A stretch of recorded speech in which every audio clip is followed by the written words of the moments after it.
l'enregistrement est lancé. Alors, est-ce que vous avez des questions, que ce soit sur l'examen, sur le module du cours, sur le livre à faire pour cette semaine-ci, sur quoi que ce soit?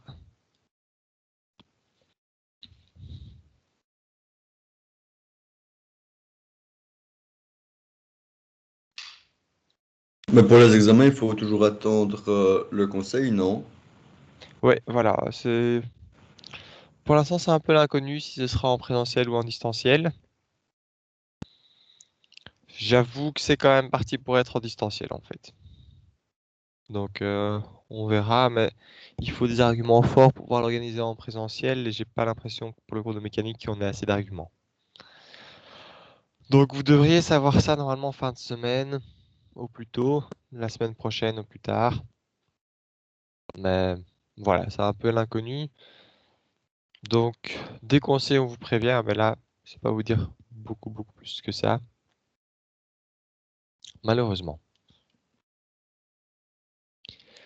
Donc aujourd'hui, c'est l'avant-dernier cours. La semaine prochaine, il y a encore un cours et donc un travail à domicile à préparer. Cette semaine-ci, il y avait quand même pas mal de boulot. Donc la semaine prochaine, ce sera plus light. Et en fait, jeudi, je vais à l'expérimentarium de physique de l'ULB où j'aurais bien voulu vous amener, mais avec le coronavirus, c'est un peu compliqué. Où je vais aller filmer quelques expériences euh, pour vous apprendre la dernière matière du cours, qui est la conservation de la quantité de mouvement, mais aussi pour vous montrer des expériences liées à des choses qu'on a déjà faites. Donc, normalement, pour la semaine prochaine, vous aurez deux petits exercices à faire, faciles, rapides, plus plein de petites vidéos, enfin plein, je sais pas encore combien, ça dépendra le temps que j'ai là-bas qui m'autorise à filmer, etc. Mais des petites vidéos d'expérience sympas où je vous conseille juste de les regarder en espérant que ça vous amuse un peu et pour aussi voir certains concepts dans la vie réelle, pour le dire ainsi. Et puis le cours sera fini, tout simplement. Alors, sauf s'il y a vraiment une demande de beaucoup d'étudiants, on ne va pas organiser de séance de questions-réponses dans 2 semaines, la semaine du 14, semaine où vous avez, je connais pas votre horaire par cœur, mais des petites interros par-ci, par-là. Je sais pas vous dire ce que vous avez cette année-ci parce que avec le confinement, chaque prof a dû décider s'il gardait ses interros ou pas. Et je sais pas ce qu'ont décidé les autres professeurs. Je vais juste regarder si c'est déjà dans l'horaire. C'est peut-être déjà dans votre horaire. Je sais pas le vérifier, mais je vais vite regarder.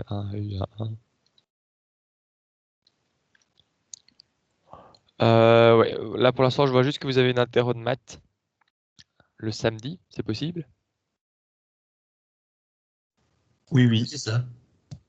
Eh ben, motivé. Bon, bah, le samedi 19 décembre, vous avez une interro. Voilà, c'est ce que je vois cette semaine-là. Et donc, a priori, il n'y aura pas cours cette semaine-là pour mécanique. Si vous avez des questions, comme d'habitude, envoyez-moi un mail, contactez-moi via Teams. Je pense que ce sera plus efficace. Maintenant, si vous vous rendez compte que vous avez tous des questions, tous les mêmes, alors on peut organiser une séance, ça ne me dérange pas, mais je pense que ce sera plus efficace de vous voir individuellement. Ok, ben, c'est parti. Ça a été le livre de manière générale ou pas trop? Euh, Bonjour. Bonjour. Moi, j'avais juste une question par rapport au dernier point du tout dernier exercice. Il faut calculer la vitesse du système. Mhm. J'y suis pas arrivé, j'ai essayé plein de combinaisons et je vois vraiment pas comment il fallait le faire. Ok. Alors, bon, c'est un peu tard maintenant, mais n'oubliez pas que vous pouvez poser des questions avant le cours, hein. Donc, vous pouvez me Oui, contacter je m'y pour... suis pris un peu tard pour faire l'exercice et je me suis dit, bah, tant pis, j'avais qu'à m'y Ok. prendre à l'avance. Bon, je le fais vite. En gros, le début, c'est toujours la même chose. Tu as ton ressort, ta masse, la poulie, une autre masse. Et donc, l'énergie au moment 1, je vais appeler ça le moment 1, c'est-à-dire quand le ressort est au repos, tu as plusieurs objets. Tu as le ressort, et l'énergie du ressort au moment 1 vaut 0. Tu as la masse 1, elle est immobile. Son énergie au début vaut 0. Tu as la poulie qui est immobile. Son énergie au début vaut 0. Et puis tu as cette masse-ci qui, elle, a une certaine hauteur. Parce qu'après, cette masse, elle va descendre. Après le ressort va se tendre, la masse va avancer, la poulie va tourner et l'autre masse va descendre. Donc tu vois qu'il y a une certaine hauteur ici. Donc on pourrait définir un niveau 0. Et donc ici, on a une certaine hauteur. Et dans l'exercice 2, on te dit que tout ça a bougé d'1 centimètre. Si je vais trop vite, tu le dis, hein. Non, c'est bon. Et donc ici, l'énergie en 1, tu as une hauteur de 1 cm, donc tu as une énergie potentielle de M2G 1 cm. Et donc là, c'est exactement pareil qu'au premier exercice, pour le moment 1, sauf qu'ici, au lieu d'avoir une hauteur inconnue, on sait que c'est de 1 cm que ça a bougé. Au moment 2, on va regarder les mêmes objets. Mon ressort. Mon ressort, cette fois-ci, il est tendu. Donc il a une énergie, 1 demi K delta L au carré. Et en particulier, on sait justement qu'il a été tendu d'1 centimètre. Donc ça va être 0,01 au carré. Ma masse ici, M1, est à la même hauteur, donc il n'y a pas eu d'énergie potentielle, hein, mais elle bouge maintenant, donc elle a une certaine vitesse. 1 demi M1 V carré. Pareil pour la poulie qui s'est mise en rotation, donc elle a une énergie cinétique de rotation. Et pareil pour la masse ici qui n'a pas d'énergie potentielle. On passe d'une énergie potentielle de mg 0,01 à 0, mais par contre, qui a une énergie cinétique. Et c'est quoi le lien entre l'énergie initiale et l'énergie finale?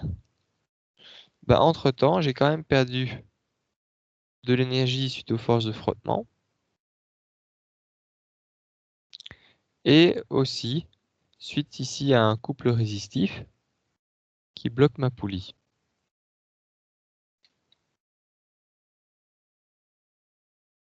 Donc tu vois qu'en fait, ce que tu avais à gauche, c'est très semblable à ce que j'avais avant. Dans la première partie de l'exercice, j'avais trouvé M2G H, mais donc ici c'est 0,01. Pour le travail, c'était moins mu S N. Ici, la normale, c'est le poids, donc moins mu S. La masse M1. Et je sais pas pourquoi j'ai dit mu S, on est en cinétique. Mu C. Pour petit g. Et le déplacement, on se déplace de 1 cm. Le couple résistif, c'est moins le couple résistif fois l'angle. Mais rappelez-vous, on a toujours les mêmes relations entre les variables de translation, la longueur, le déplacement, la vitesse, l'accélération. C'est égal à la variable angulaire correspondante fois le rayon à chaque fois. Et donc si je veux trouver ici l'angle dont a tourné la poulie quand elle a tourné de 1 cm, c'est 1 cm divisé par le rayon. Et donc ici c'est bien 1 cm divisé par le rayon. Et où ça change, c'est E2. Avant E2, on n'avait que de l'énergie qui partait dans le ressort. En fait, on avait même toute l'énergie qui partait dans le ressort. Ici, le ressort est moins tendu. Dans la première partie, on était vraiment tout en bas quand le ressort était tendu au maximum. Ici, le ressort est moins tendu. Donc, une partie de l'énergie est partie dans le ressort. 1 demi K 0,01 au carré. Mais il y a aussi une partie de l'énergie qui est, pour l'instant, en énergie cinétique.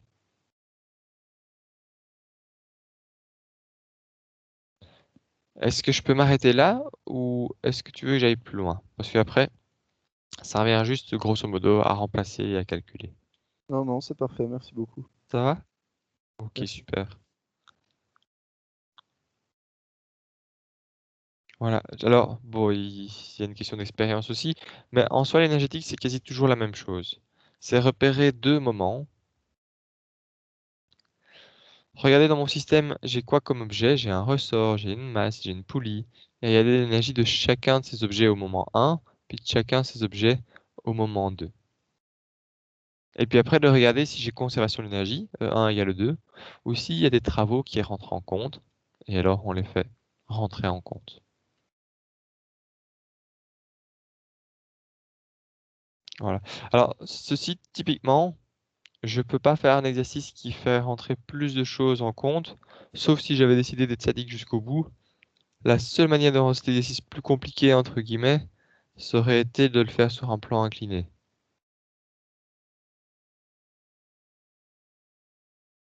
C'est peut-être la seule chose que j'aurais pu faire de plus compliqué. Comme ça, ici, trouver la normale, c'est un peu, pas beaucoup, hein, mais un peu plus compliqué.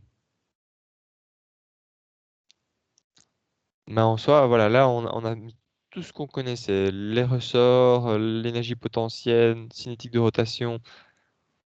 Si vous avez réussi à faire ça, en soi, il n'y a pas trop de soucis à vous en faire. À l'examen, ce sera d'office plus simple. Parce que là, c'est un peu trop long. Si on vous pose ça comme question, il n'y a plus trop le temps de poser d'autres questions. Alors, pour l'examen, comme j'en ai déjà parlé avec les autres groupes, typiquement, on interroge sur les chapitres suivants. On interroge sur la dynamique.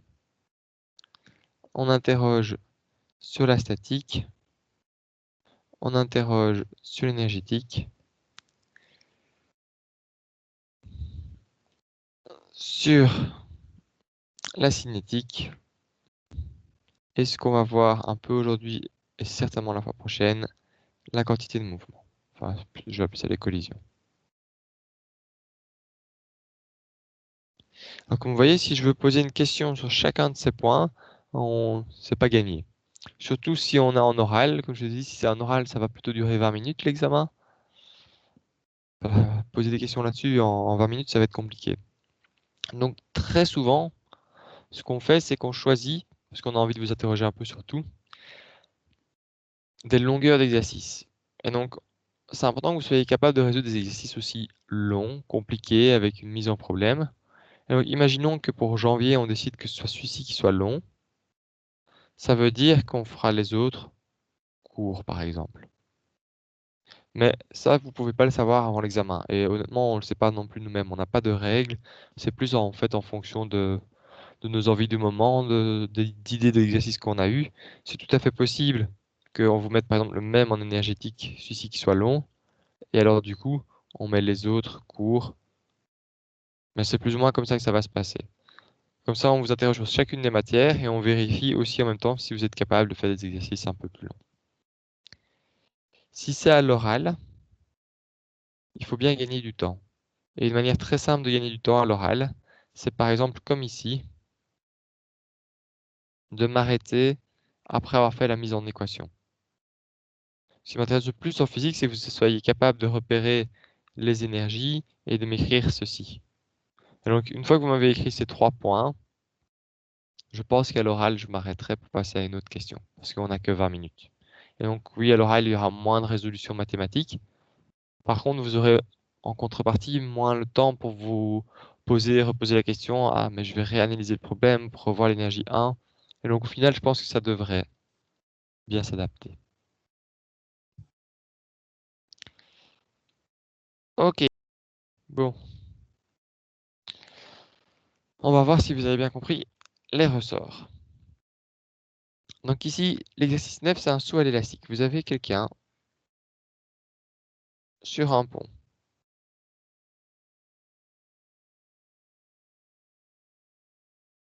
Le pont, il a 45 mètres de haut. Votre bonhomme, il a une masse de 80 kg. Je lis ici, hein, chaque fois. Et votre bonhomme, on attache un élastique et il va sauter dans le vide. L'élastique, il a une constante de raideur de 1600 newtons par mètre. Et votre élastique a une longueur, je vais noter ça comme ça, de 40 mètres. Et la question ici, vous pouvez imaginer, voilà, on veut plus de sensations. On aimerait bien que notre bonhomme, il vienne toucher le sol délicatement. Il saute du pont à 45 mètres de haut. Il est en train de tomber. Il y a l'élastique qui le retient. Et on aimerait bien qu'il touche le sol doucement pour lui donner l'impression qu'il va s'écraser ou quoi. Et donc là, la question, c'est est-ce qu'on a bien tout calibré? Est-ce qu'on a choisi un bon élastique et tout? Et donc, à quelle vitesse est-ce qu'il touche le sol? Et on va supposer qu'il est de taille nulle, notre bonhomme. Ma question, c'est comment est-ce que vous résoudriez ça?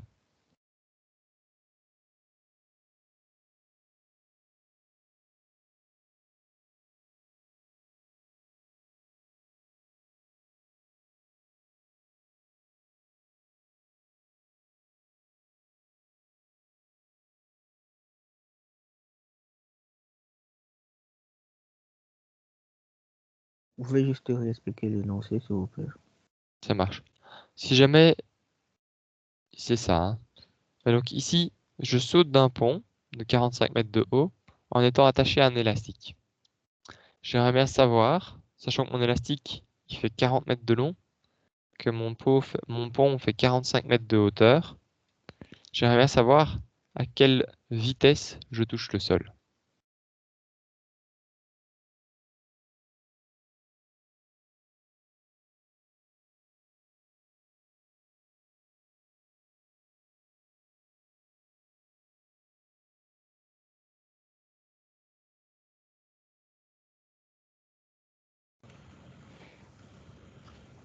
On a un moment 1 quand il est pas encore lancé, et le moment 2 où il est en bas. C'est ça, alors je vais faire de profil. Le moment 1, on va dire que c'est le moment juste où il vient de partir, sans vitesse, en étant attaché à son élastique. Ok, mon dessin ressemble à rien. Et on a le moment 2, juste avant qu'il touche le sol.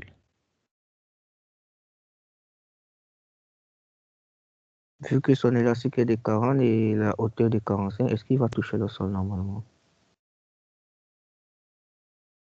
Bon, on peut regarder. Il va toucher le sol ici, je peux vous le dire. Il ne doit pas rester 5 mètres plus haut. Alors, quand on dit que la longueur d'un élastique c'est 40 mètres, en fait c'est la longueur au repos. Maintenant, un élastique c'est comme un ressort, ça va pouvoir s'étendre au-delà de sa longueur nominale. La seule différence entre un élastique et un ressort, c'est que l'élastique il ne va marcher que pour les tractions. On va pas pouvoir le compresser parce que bon, si j'essaie de pousser sur un élastique, ben, il va juste se plier. Par contre, si je tire dessus, bah, il s'allonge et là ça suit ce qu'on appelle une loi de Hooke, c'est-à-dire que ça va suivre une force du style F égale Kx ou K delta L comme on vous l'a appris. Et donc mon élastique va pouvoir se déformer au-delà de 40 mètres. En fait 40 mètres c'est vraiment sa position d'équilibre où il n'exerce pas de force. Ici en fait il va avoir une élongation de 5 mètres.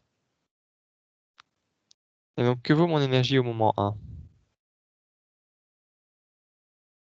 MGH. MGH. Et donc ici ce sera 80 fois 10 fois une hauteur de 45 mètres. Que vaut mon énergie au moment 2? Il faut pas aussi mettre le référentiel de l'énergie potentielle à 0. Si, exactement. Et je le mets à gauche, à droite ou aux deux endroits? Aux deux. Aux deux, ouais. Alors j'ai pas fait mes schémas au... Bon, c'est pas grave, je vais le faire là.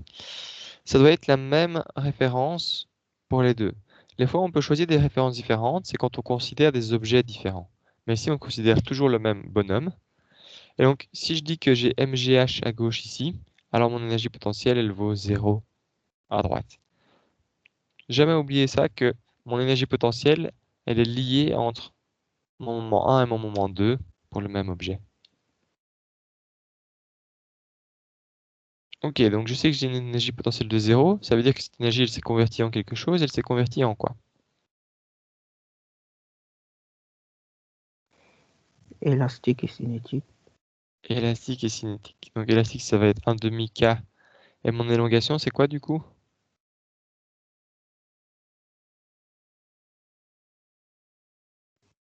C'est le 40. Ça va être 5.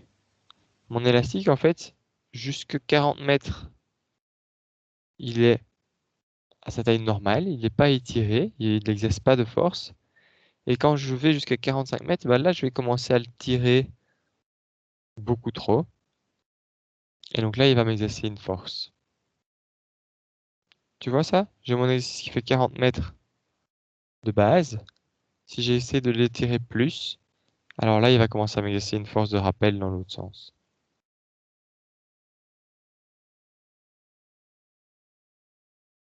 C'est clair ça ou pas, Cyril? J'étais en train de réfléchir. Ah, Si alors il est tout au-dessus, ça veut dire qu'il est compressé, non? Alors, au-dessus, l'élastique, Ouais. il est plié, si tu veux. Toi, si tu prends un élastique chez toi, tu ne vas pas réussir à compresser l'élastique. Tu vas réussir à le plier. Tu vois, regarde, si je prends mon élastique ici et que j'essaye de le compresser, donc de le pousser comme ceci, tout ce que ça va faire, c'est que ça va le plier, en fait. Ça va te faire quelque chose comme ceci. Mais il n'y a aucune force qui est exercée à l'intérieur.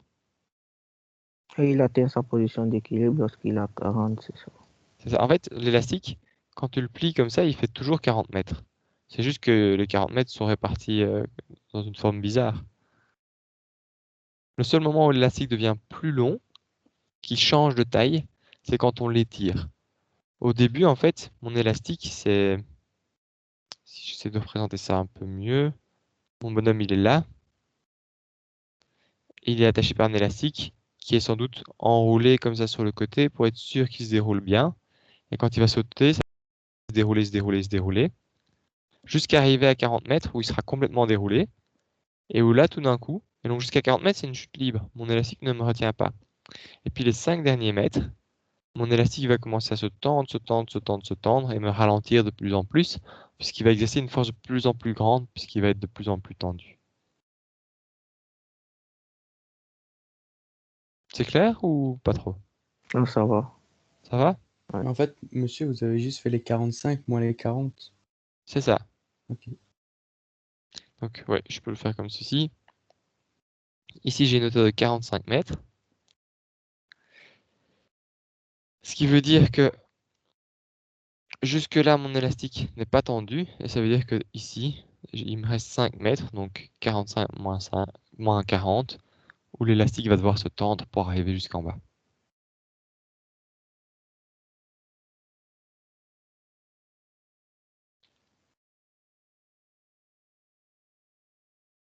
Je peux continuer ou il y a encore des doutes là-dessus? Allez, bah, je continue alors. Mais si les doutes reviennent, n'hésitez pas. Donc je vais juste remplacer K, on nous disait que c'était un élastique de 1600 Newton par mètre. 5 fois 5, c'est 25. Plus 1 demi, 80 fois V carré. Est-ce que j'ai conservation de l'énergie ou est-ce qu'il y a des travaux qui viennent jouer? Force de frottement de l'air. Voilà, alors normalement, il y aurait les forces de frottement de l'air, il y aurait aussi des forces de frottement, peut-être ici du caoutchouc avec le sol ou quoi. Ici, on va considérer ces forces de frottement négligeables. Alors honnêtement, sur un saut comme ça, elles ne sont pas tout à fait négligeables, mais ça reste suffisant pour avoir une bonne idée de l'exercice. Dans le cours, on ne va jamais considérer les frottements de l'air, sauf si on vous le donne explicitement. Et donc, on va écrire E1 égale E2. On a juste la conservation de l'énergie. Ok. Donc, si je remplace, ici j'ai 800 fois 45 est égal à 1 demi fois 1600, ça fait 800 fois 25 plus 1 demi fois 80 V carré. Alors je vais déjà enlever mes 800, enfin mes 80 plutôt. Donc ici il me reste 10, ici il me reste 10 et ici il me reste 1. Pour que ce soit plus clair, j'ai changé de couleur.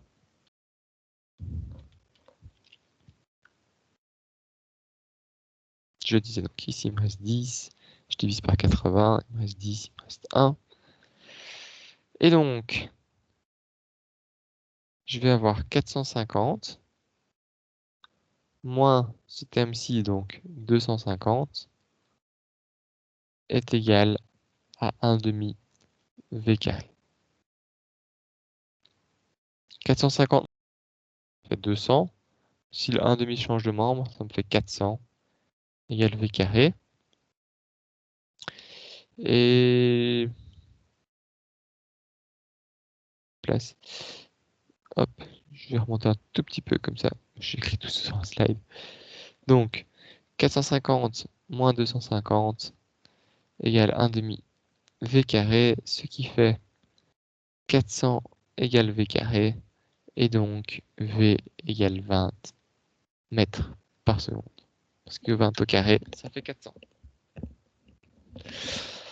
Donc là, ça veut dire que si vous faites cette expérience sans faire le calcul d'abord, la personne qui va toucher légèrement le sol, elle le touche légèrement à 70 km par heure. Ce qui fait mal. Je vous déconseille fortement. À votre avis, qu'est-ce qu'il faudrait changer pour que ça marche un peu mieux, pour que notre personne ne vienne pas s'écraser au sol? Il faudrait diminuer la longueur de la corde. Ouais, alors de l'élastique. Si c'est une corde, ça veut dire qu'elle va pas s'étendre et donc tu vas juste être coupé en deux tout d'un coup. Autant pour moi. Arrivé à 40 mètres, paf, ça va se bloquer, tu vas avoir très mal. Autant pour moi. Ou peut-être diminuer la relief. Voilà, diminuer la longueur. Ça, c'est la meilleure idée. Je pourrais aussi augmenter K. Vous voyez, si j'augmente ici la raideur de l'élastique, il va freiner beaucoup plus fort. Ça, on pourrait calculer avec la loi de Hooke exactement quelle force ça applique. Il y a sans doute moyen de jouer un peu là-dessus. Mais plus vous mettez un K grand, plus le choc va être brutal. Plus vous allez freiner sur une petite distance, plus l'expérience va être pas très chouette. Sauf si vous aimez vraiment les sensations fortes. Mais tomber de 40 mètres et puis s'arrêter seulement sur 5 mètres, vu la vitesse à laquelle vous êtes en train de tomber, 5 mètres, ça va vous sembler rien du tout. Souvent, en fait, les sauts à l'élastique, vous freinez, mais sur des très très longues distances. Entre guillemets, votre élastique, il est très court. Mais c'est juste qu'il va s'étendre. Imaginons qu'il fasse 20 mètres, et ben, il va s'étendre encore sur 20-30 mètres. Voilà. Et aussi, bon, de manière générale, même si on veut plus de sensations, on ne fait pas toucher le sol aux gens un peu trop risqués. Donc la meilleure idée ici, c'est de faire un élastique un peu plus court. Et vous pourriez trouver cette longueur en laissant ceci comme inconnu, le 5 là, et en imposant une vitesse. Par exemple, j'aimerais bien être à vitesse nulle en bas. Et là, vous pourriez trouver alors quelle est la longueur sur laquelle doit s'étendre l'élastique. Ok. Alors, Mais 20 mètres par seconde, c'est possible physiquement? Genre de quelqu'un qui tombe, c'est physiquement possible ou pas? ça dépend comment dire, l'orientation qu'il a. Parce que, en fait, l'effondrement de l'air, ça dépend d'un coefficient de pénétration dans l'air. Et donc, si tu descends du ciel en étant les bras, les jambes écartés, c'est pas la même chose que si tu descends en essayant de piquer les bras le long du corps, comme ça. Et là, j'avoue que je sais pas. C'est possible d'office comme ceci. Comme ceci, on approche peut-être un peu de la vitesse limite. Mais en tout cas, c'est possible.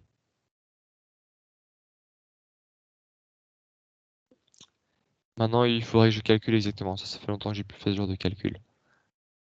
Mais ça dépend comment tu tombes, en tout cas, ça c'est sûr. Ça répond à ta question? Oui. Ok. Monsieur, Oui. j'avais une question entre le 40 et le 45. Est-ce que ça n'exerce pas une force de rappel, notre élastique? Si. Est-ce qu'il y a une deuxième partie à ta question? Parce que j'ai l'impression que tu en attendais plus comme réponse. Pardon, monsieur? Oui, ça exerce une force de rappel. Du coup, est-ce que ça n'allait pas intervenir dans notre équation de la conservation? Alors ça, c'est chaque fois une question de point de vue, en fait.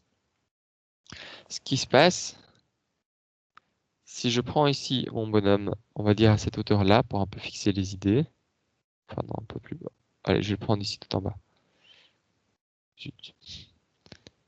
Je vais refaire un schéma plutôt, sinon je risque de tout casser. Si tu prends ton bonhomme qui tombe, imaginons avec l'élastique ici. Si on dessine les forces, il y a son poids qui joue et il y a la force de rappel du ressort. Une manière d'écrire tout ça, si on part du principe toujours que j'ai mon moment 1 quand il est en haut et mon moment 2 quand il est en bas, c'est de dire l'énergie au moment 1, c'est 0. L'énergie au moment 2, c'est de l'énergie cinétique. 1 demi mv carré. Et après de considérer, ça c'est une manière de faire, chacune des forces qui agissent sur mon bonhomme comme un travail. Et donc de dire mon énergie au moment 1, plus le travail de la force de rappel, plus le travail du poids, égale 1,5 mv carré. Et de considérer là-dedans que les énergies cinétiques dans E1 et dans E2. Et de considérer après toutes les forces sur mon bonhomme comme des travaux. Ici, par exemple, si je prends P, ça va être donc le produit scalaire entre P et le déplacement. Tu vois que tu te déplaces de tout en haut à tout en bas, c'est ça ton déplacement? Bah donc ça c'est la hauteur h. Et tu vois que P il va dans la même direction que D, donc si tu vas avoir plus P fois la hauteur h. Et ceci en fait c'est mgh. Et donc le travail du poids et le travail de la force de rappel en fait c'est des trucs tellement classiques. Il y a toujours le poids qui agit sur toi et les ressorts en soi c'est quelque chose d'assez courant aussi, qu'on a une petite formule qui permettent de les calculer directement. Formule qui peut se dériver, qui peut se trouver, se démontrer grâce aux travaux. Mais souvent, mais c'est une question de point de vue, hein, on le calcule directement dans l'énergie. En disant ici que ce n'est pas juste l'énergie cinétique, c'est l'énergie totale qui comprend l'énergie aussi potentielle et aussi l'énergie du ressort dans le système. Et donc, soit tu en prends déjà compte dans E1 et E2, c'est ce qu'on avait fait ici. Hein. Ici, dans E2, j'ai pris en compte l'énergie du ressort. Et alors, il ne doit pas venir jouer dans les travaux, puisque je l'ai déjà mis. Soit tu considères, ah non, moi dans l'énergie, je ne veux pas parler des ressorts, c'est une force à part, c'est un travail à part, et alors ça viendra jouer ici. Ici, en fait, tu vas avoir le produit scalaire, la force et le déplacement. Mais ta force de rappel, elle change. Au début, ici, quand on est à 40 mètres, il n'y a pas de force de rappel. Et puis quand on est à 41, tu as une petite force de rappel. Et quand tu es à 45, plus l'élongation est longue, plus tu as une grande force de rappel. Donc ta force n'est pas constante, il va falloir l'intégrer.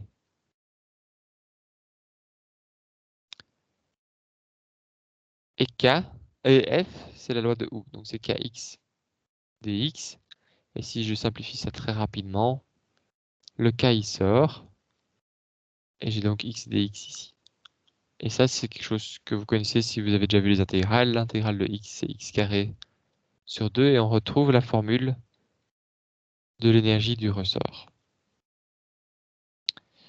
Alors ici, comme la force de rappel et le déplacement sont opposés, il y a à chaque fois un moins qui vient.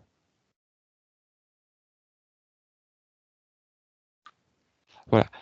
Ça, c'est si je calculais avec le travail. Et donc, on voit que ça donne exactement la même chose. Ici, j'ai moins k delta L, hein, que j'ai appelé x ici, carré sur 2. Bah, si je le fais passer dans l'énergie, il passe de l'autre côté, et ça devient donc plus k delta L carré sur 2. Donc c'est la même chose des deux côtés. Qu'on le prenne dans l'énergie ou qu'on le prenne dans les travaux. Moi, je trouve que c'est plus simple de le prendre dans l'énergie. Je préfère voir ça comme vraiment, on va stocker de l'énergie dans le ressort. Enfin, ici, dans l'élastique. Dans mon élastique, je donne un demi k delta L carré sur 2. Ouais, non, j'ai déjà dit sur 2. Pardon.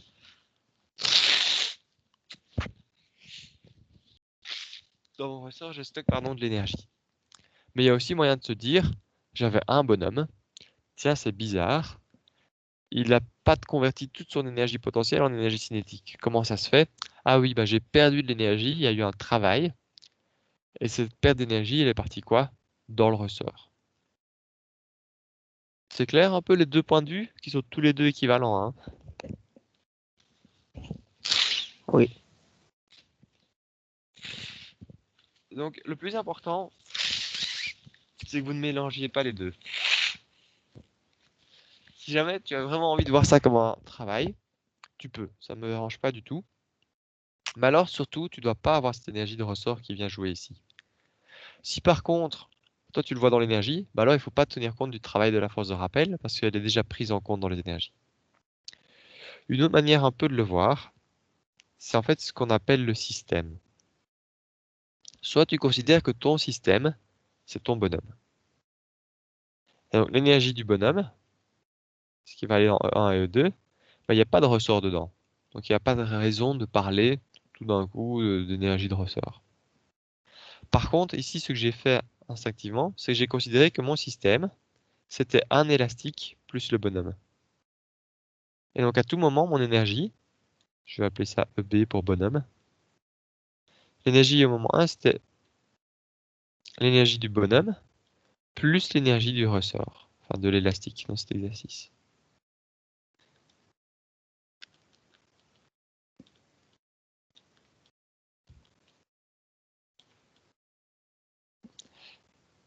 Et donc ici, on voit que il va y avoir une force extérieure, il y a un ressort en dehors du système qui augmente, diminue mon énergie.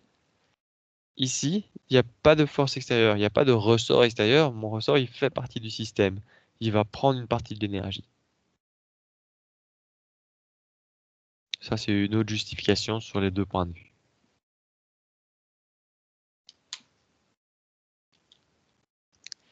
Est-ce que c'est clair ou est-ce qu'il y a encore des questions?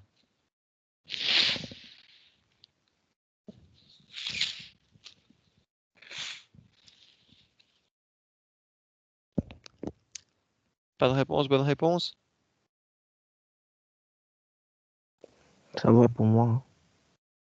Ça marche. On va pas hésiter à poser vos questions comme ça, c'est important que ça vous semble logique. Et si ça vous semble pas logique, il faut en discuter. Ça accélère le cours, hein. C'est pour ça que les vidéos, c'est bien pour introduire, mais qu'après, pour les vidéos.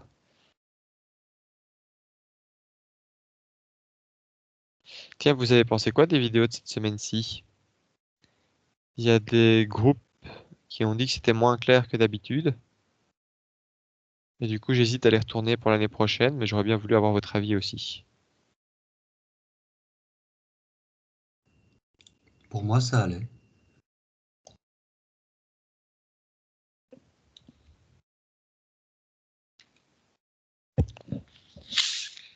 Bah écoute, apparemment, tu parles pour tout le monde. Ça allait Bon, aussi. allez aussi? Ok. Ok, donc revenons un peu à nos moutons ici. Pour rappel, on avait trouvé, voilà, je saute de 45 mètres de haut, je touche le sol à 20 mètres par seconde grâce à mon élastique. Ce qui est assez sympa en physique, c'est parfois essayer de trouver des analogies. Et imaginons qu'on dise à quelqu'un, voilà, tu t'écrases à 20 mètres par seconde. Et que la personne vous dise un peu, mais 20 mètres par seconde, enfin, j'ai pas oui, ça a l'air rapide, oui, c'est 70 km par heure, je vois ce que c'est en voiture, mais en soi, est-ce que je vais vraiment m'écraser? J'ai un peu du mal à voir à quoi ça correspond. Et alors, ce qu'on va essayer de faire, c'est une analogie. Dire, bah tiens, toucher le sol à 20 mètres par seconde, ça correspondrait à sauter de quelle hauteur en chute libre. Donc une chute libre, c'est quand rien ne retient, c'est-à-dire sans élastique. Donc si je reformule, je dois sauter de quelle hauteur pour toucher le sol à 20 mètres par seconde sans élastique?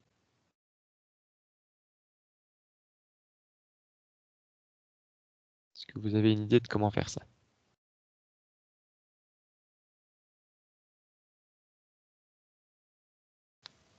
La conservation de l'énergie, mais cette fois-ci, il n'y aura plus de 1/2 de K delta L au carré. Exactement. Donc j'aurai toujours deux moments. On va passer en noir. J'aurai toujours deux moments. Le moment 1 où je saute, mais sans élastique, et le moment 2 où je touche le sol. Et donc, à l'énergie au moment 1, j'ai juste une énergie due à la hauteur, qui vaut ici 45 mètres.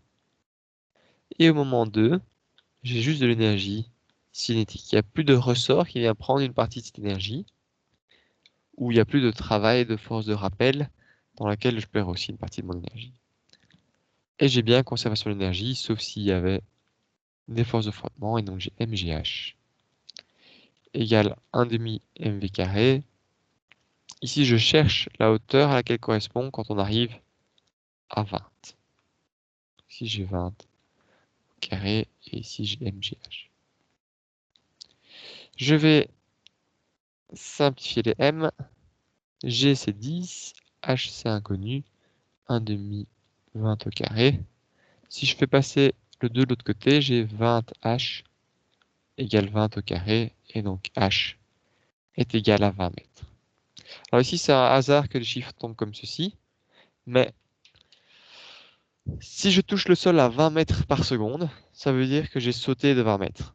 Et donc, comme je dis, c'est un hasard, hein, ces chiffres. Si je touche à 30 mètres par seconde, c'est pas que j'ai sauté à 30 mètres. C'est vraiment juste ici parce qu'il se fait que petit g vaut 10 et là j'ai 1 demi, donc 2 fois 10 ça fait 20, mais c'est tout.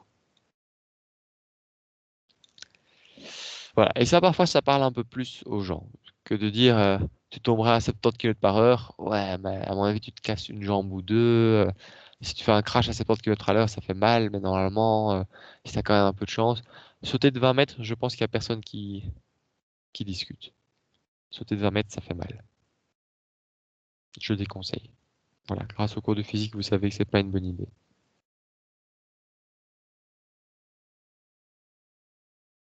Ça va, donc dans cet exercice-ci, ben, on a un mort, grosso modo.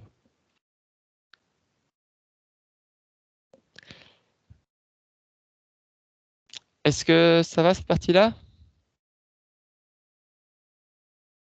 Ou pas? Oui.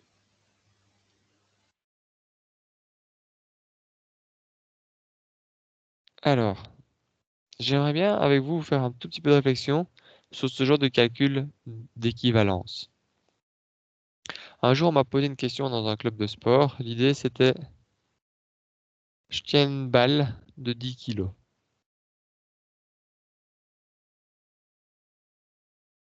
Et il y a un mur et je vais l'envoyer, disons, à 3 mètres de haut.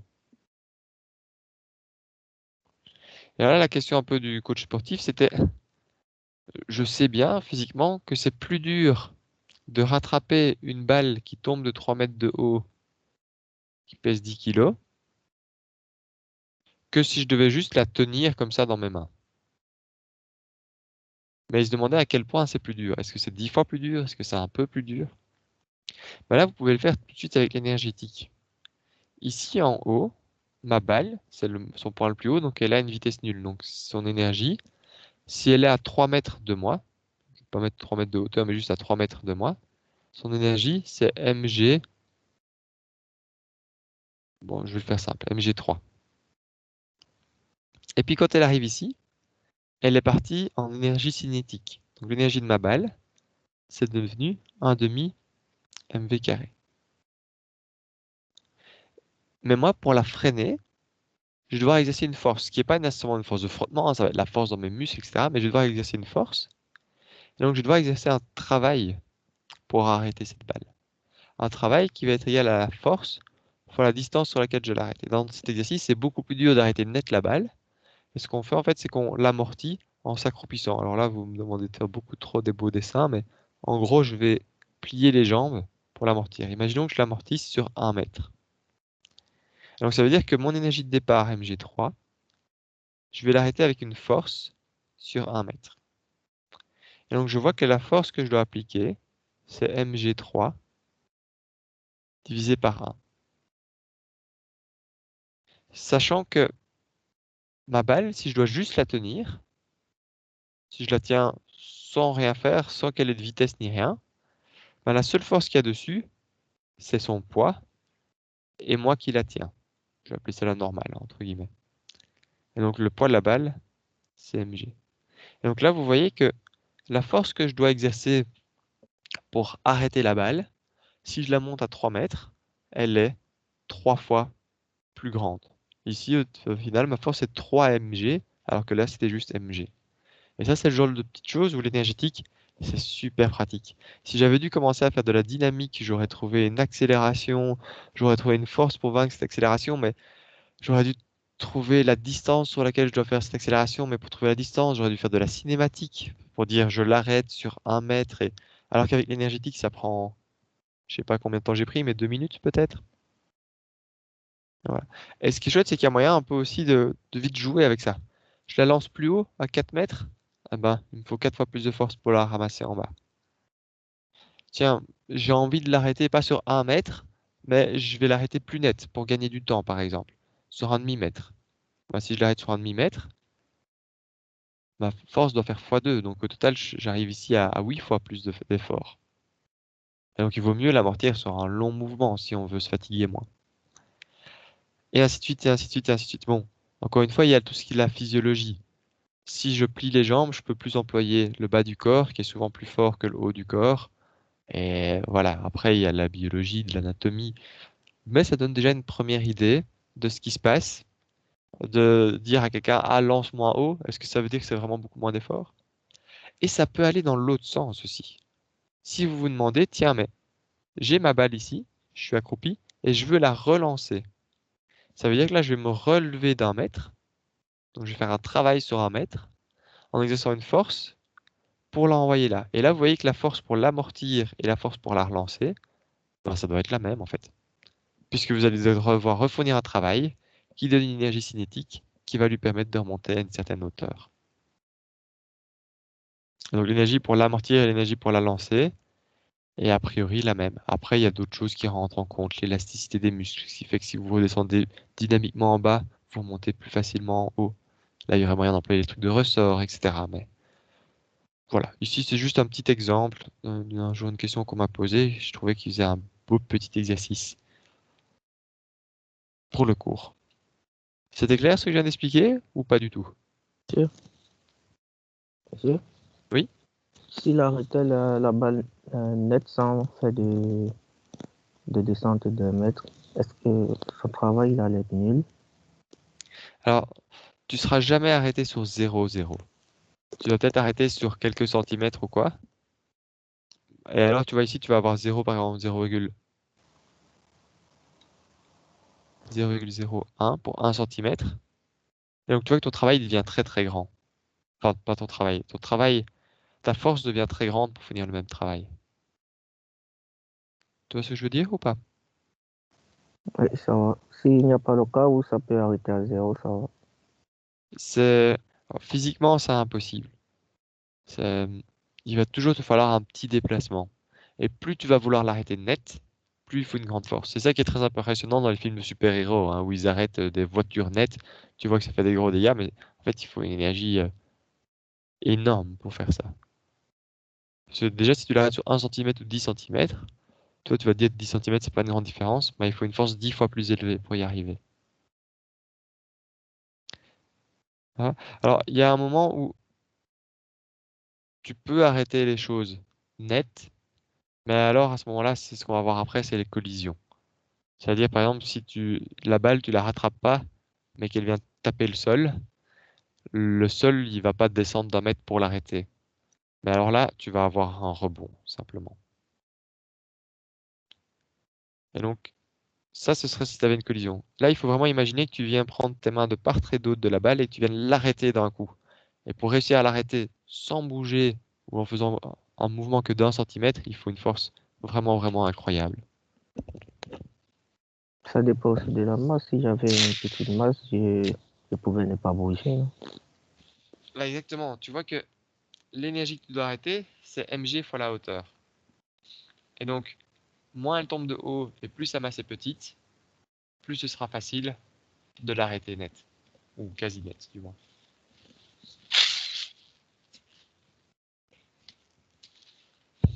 D'accord ou pas? Ça va, merci. Bon, désolé pour les bruits de mouchoirs. Alors, donc oui, hein, donc il y a évidemment la masse qui rentre en compte. Si ça pèse 1 kg, bah, tu peux te permettre d'arrêter. Si tu veux arrêter 1 kg sur 1 centimètre, c'est comme si tu tenais 100 kg. Et donc ça, c'est tout à fait possible pour certaines personnes. Et ça descend très vite, hein. 1 centimètre, c'est peu. Maintenant, dès que tu passes à 2 centimètres, c'est comme si tu tenais 50 kg. À 3 centimètres, 33 kg. 4 centimètres, 25 kg. Mais c'est aussi pour ça, instinctivement, que si on vous lance quelque chose de très lourd, vous avez une personne ici et une autre ici qui vous lance vraiment une masse très lourde comme ça, bah, vous n'allez pas l'arrêter devant vous, vous allez l'arrêter là et vous allez la faire glisser derrière vous, amortir le mouvement. Vous faites ça tout à fait naturellement. Bah, c'est simplement plus vous faites une force sur une longue distance, plus vous répartissez votre travail. Donc, vous avez besoin d'une petite force si vous faites ça sur une très longue distance. C'est aussi pour ça, voilà, quand vous regardez les pistes, quand vous avez des longues descentes sur des routes, pour que les camions qui se descendent trop vite puissent s'arrêter, bah, ils vont pas faire une piste de 2 cm avec de la glu. Ils vont mettre quelque chose qui freine gentiment et avoir quand même quelque chose qui fait une certaine longueur. Et ça, c'est chaque fois un compromis. Et là, encore une manière de le calculer, ce serait de se dire, OK, vu la hauteur à laquelle arrive mon camion, s'il est lancé, disons, avec une certaine énergie cinétique, donc on va dire E1, imaginons que mon camion commence avec une vitesse de, disons, 40 mètres par seconde, et qu'en plus on se retrouve à 100 mètres plus haut, eh ben, qu'est-ce que je dois faire comme travail? Imaginons qu'il n'arrive pas à freiner, donc il est vraiment ça comme énergie au début. Qu'est-ce que je dois avoir comme freinement naturel ici pour freiner mon camion? Et donc là, vous pouvez chercher un peu, est-ce que je vais mettre du sable? Est-ce que je vais mettre autre chose? Est-ce que je vais mettre de quoi faire une petite collision à la fin quand même, etc. Voilà, l'énergétique, ça sert à tout, hein. C'est la magie.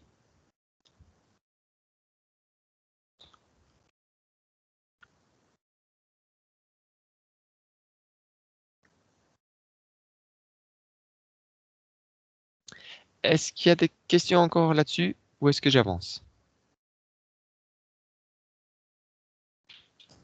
Non, c'est bon. C'est bon? Ok. Ah bah alors, dernier exercice énergétique et après on passe à la conservation de la quantité de mouvement. Je sais pas si on passera aujourd'hui, on verra. Un cas concret. Alors, une fois n'est pas coutume, ici on va prendre petit g égale 9,81 parce que j'ai envie, parce que les valeurs sont un peu plus réalistes aussi. Mais honnêtement, ça change pas grand-chose. Imaginons un ascenseur. Vous l'avez ici, il est tout beau mon ascenseur. Alors ça, comme vous voyez, ça vient d'un bouquin qui s'appelle le Friedman and Young, qui est en anglais. Alors je sais jamais pour Friedman si c'est un N ou deux N. Mais bon, aux erreurs d'orthographe près, c'est le Friedman and Young. C'est un bouquin en anglais. Je dirais pas que c'est un bouquin de référence pour le cours, ça va un peu trop loin. Mais c'est un bouquin de référence pour la mécanique de première année dans tous les cursus, que ce soit en ingénieur, dans le vôtre ou quoi, qui est assez complet. C'est un bouquin en anglais. Donc vous allez voir par exemple qu'ici on vous parle d'une force de 17,000 newtons. Alors pour rappel en anglais, la virgule c'est le séparateur des milliers. En fait des multiples de 3. En français on écrirait ça 17 000 newtons. Et par contre, vous voyez ici que j'ai une distance de 3,00 mètres. En anglais, le point correspond à la virgule en français. Donc, confondez pas. Et ceci, on va jamais vous poser de questions en anglais à l'examen. Mais c'est important quand vous faites votre TFE, chaque année, il y a bien un étudiant qui fait une petite erreur dans son TFE, où il lit une documentation qui est en anglais, et il confond les points, les virgules, etc. Donc, soyez conscient de ça, surtout quand vous avez juste un petit schéma sans trop de contexte. Ben, soyez conscient, ou du moins employez votre jugeote, hein, je ne vais pas m'arrêter sur 300 mètres ici. Mais faites attention à ça. Chaque année, on a des étudiants qui se trompent au moins une fois là-dessus. Alors, qu'est-ce qui se passe ici? On fait un test de sécurité un peu pessimiste. On imagine que mon ascenseur, vous voyez, mes câbles ont été sectionnés ici. Donc, mon ascenseur tombe d'une certaine hauteur, on ne sait pas laquelle. Tout ce qu'on sait, c'est qu'il vient toucher ici un ressort. Je ne sais pas si vous avez déjà vu, il y a des ressorts au fond des cages d'escalier. Ben, il vient toucher un ressort qui, là, pour l'instant, il est au repos. Et il a sa position d'équilibre. Et donc, mon ascenseur vient toucher ce ressort au repos à 25 mètres par seconde.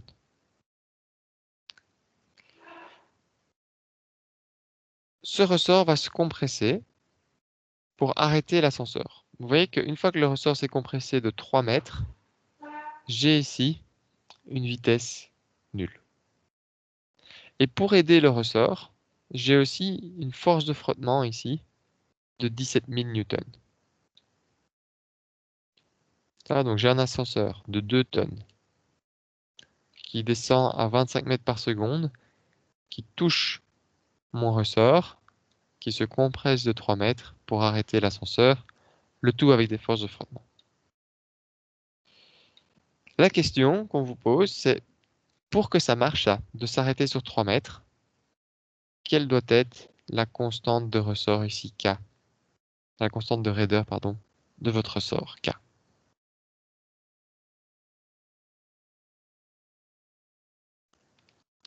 Si l'énoncé est clair, sinon je réexplique. Moi, je vous écoute. Comment est-ce que vous feriez ça?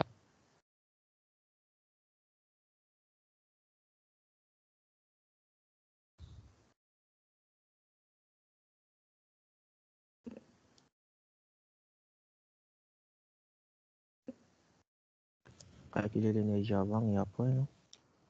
Exactement. Donc, je vais définir deux moments. Le moment 1, c'est quand je viens de toucher le ressort. Le moment 2, c'est quand je suis au fond. C'est quoi l'énergie avant, du coup, l'énergie au moment 1? 1 demi mv carré plus mgh.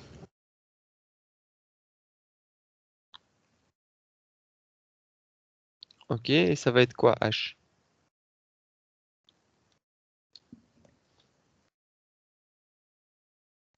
3 mètres.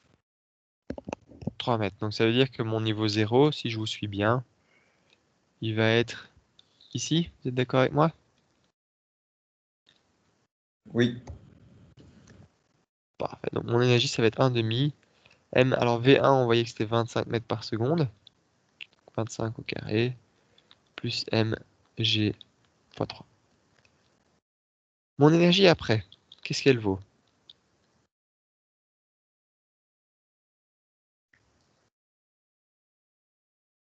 Rien du tout, 0. Ok. Et qu'est-ce que je peux écrire? Mon énergie E1 est égale à mon énergie E2. Est-ce qu'il y a des travaux ou pas? Fortement. Il y a des travaux forcément. Est-ce qu'il y a d'autres travaux? Mais E2, il y a aussi l'énergie du ressort, non? Voilà, bah, c'est pour ça que j'ai posé cette question aussi. Soit vous me disiez ici qu'il y avait le travail du ressort, et alors j'aurais dit OK. Soit alors il faut dire que dans E2, et moi je préfère comme ça, mais bon, c'est personnel, que dans E2, il y a de l'énergie qui est partie dans le ressort. Ça, à l'examen oral, je vais pas tout de suite vous arrêter ici parce que c'est possible qu'entre guillemets vous me disiez ça et c'est tout à fait juste aussi. Et donc ici, si on le met dans E2, alors ça s'écrit comme ceci. Et mon ressort, il est compressé de combien? 3 mètres. 3 mètres exactement. Ok, donc, si je réécris tout ça, E1, c'est 1 demi M25 au carré, plus Mg3. C'est quoi le travail des forces de frottement?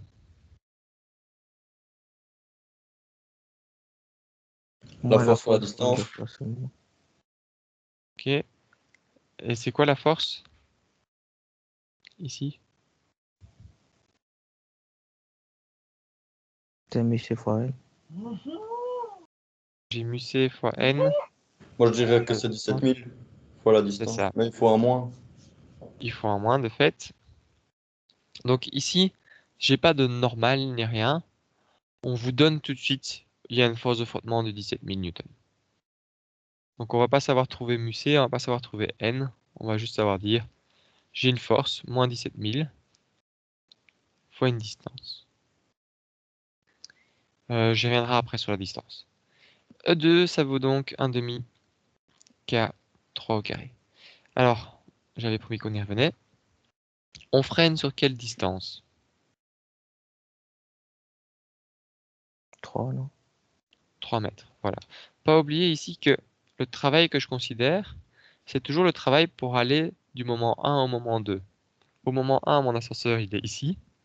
Au moment 2, mon ascenseur il vient là, donc on a bien freiné sur 3 mètres.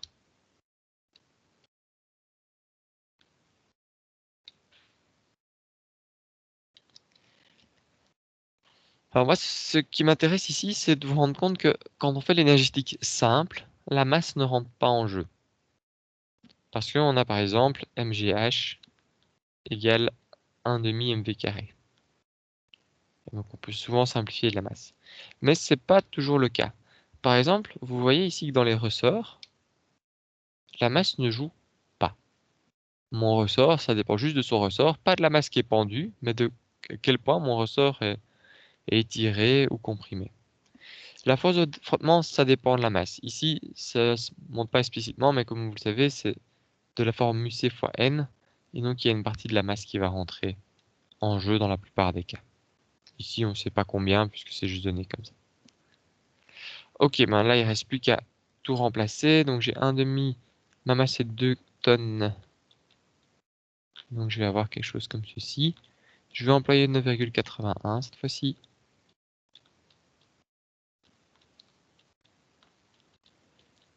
Et K, c'est ce que je cherche. C'est parti pour un moment calculette.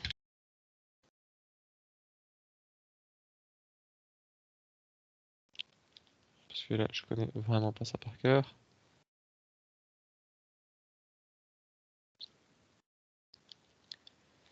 Ok, si je fais passer le 3 au carré et le 1/2 de l'autre côté, je trouve que K est égal à 140 635,56. Et c'est quoi l'unité de K?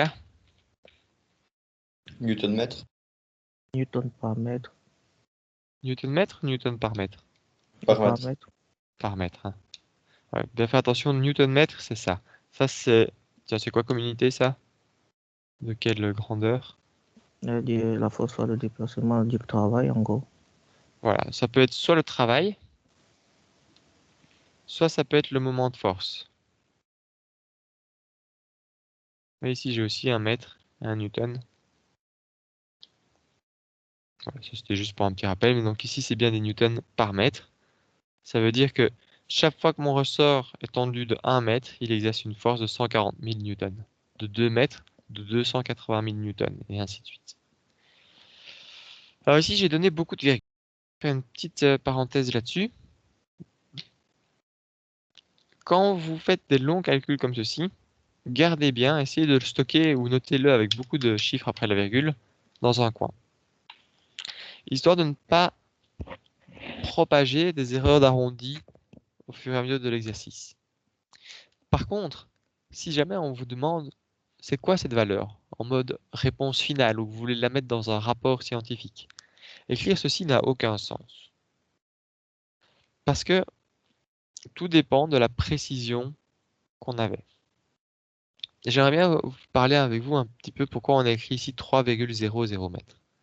Écrire 3 mètres ou 3,00 mètres, quand on est dans un domaine scientifique, ça ne veut pas dire la même chose. A priori, c'est une convention, si on ne vous donne pas d'erreur sur une mesure, parce qu'il y aurait moyen de vous dire, voilà, c'est 3 mètres, plus ou moins 0,07 mètres. Ceci voudrait dire, j'ai fait un calcul d'erreur et vu mes instruments de mesure, j'ai cette erreur-là. Si on ne donne pas cette erreur-là, par défaut, quand on donne un chiffre, ça veut dire qu'on est incertain du dernier chiffre. Et donc écrire 3 mètres, normalement, ça veut dire que on est entre 2 et 4 mètres. Que la valeur la plus probable, c'est 3 mètres, mais on est entre les deux. Alors qu'écrire 3,00 mètres, on n'est pas sûr du dernier chiffre. Donc ça veut dire qu'on est entre 2,99 mètres et 3,01 mètres. Et donc ici, si on regarde un peu les valeurs données,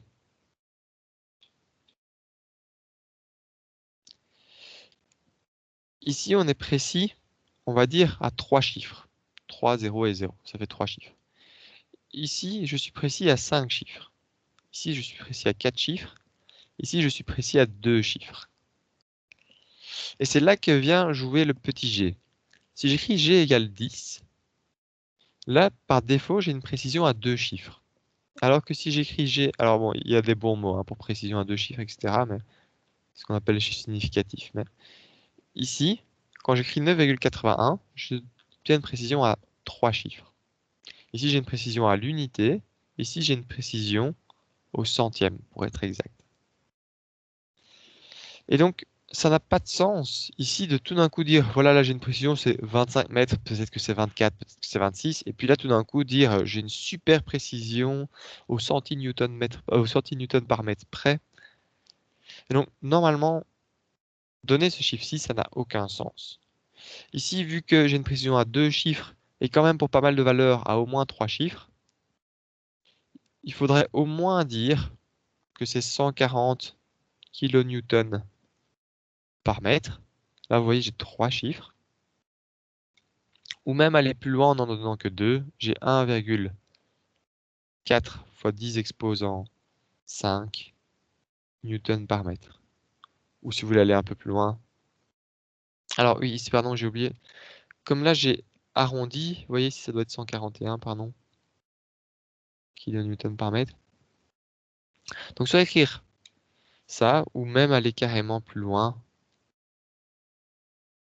Et il faut bien se rendre compte que, ok, quand je vais continuer à faire mes calculs, je ne vais pas propager cette erreur d'arrondi. Je vais garder cette valeur-ci pour mes calculs internes.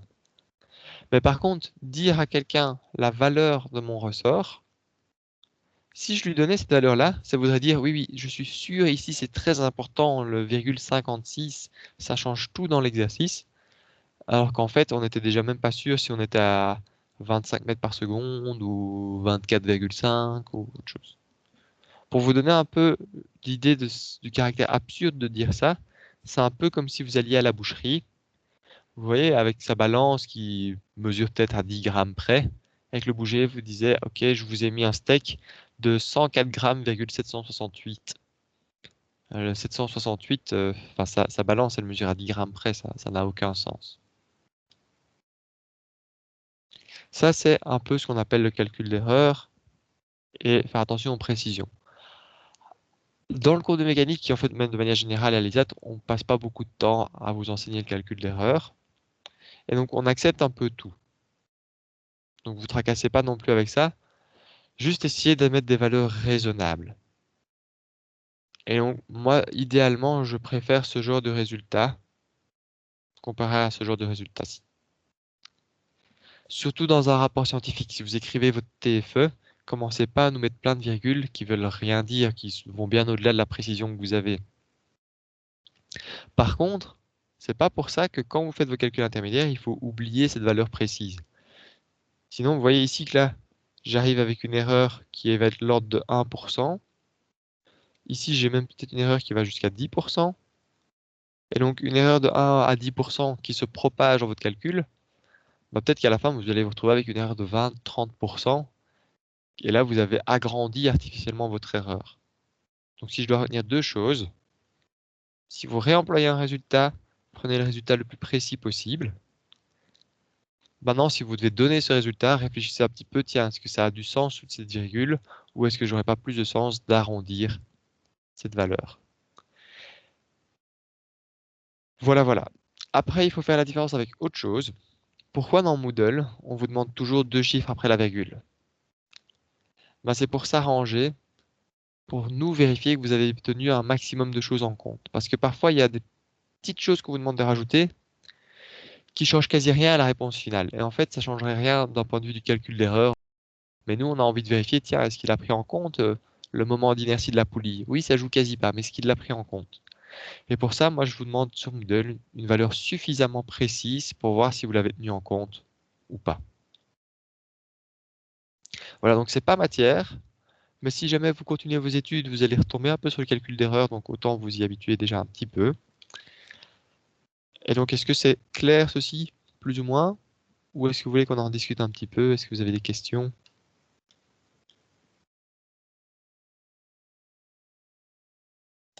C'est clair.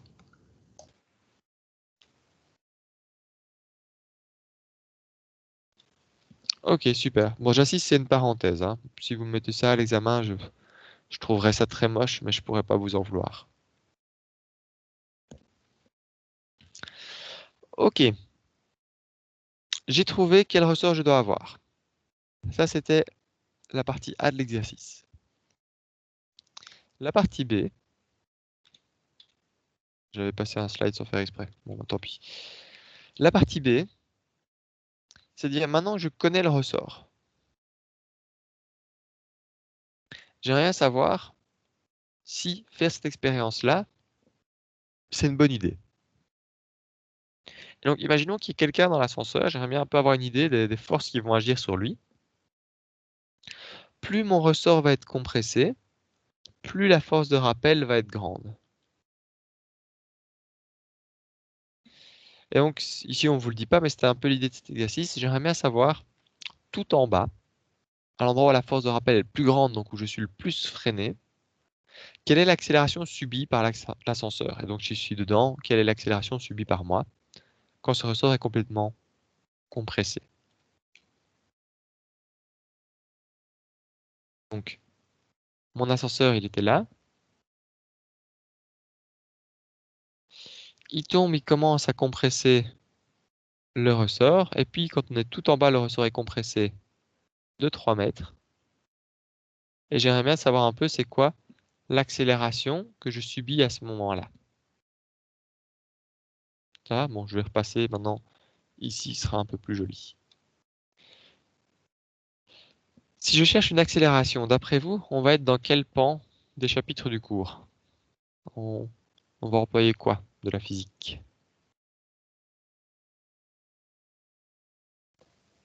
Cinétique. Alors, on pourrait employer la cinétique. Dans quoi d'autre a-t-on vu l'accélération? Dynamique.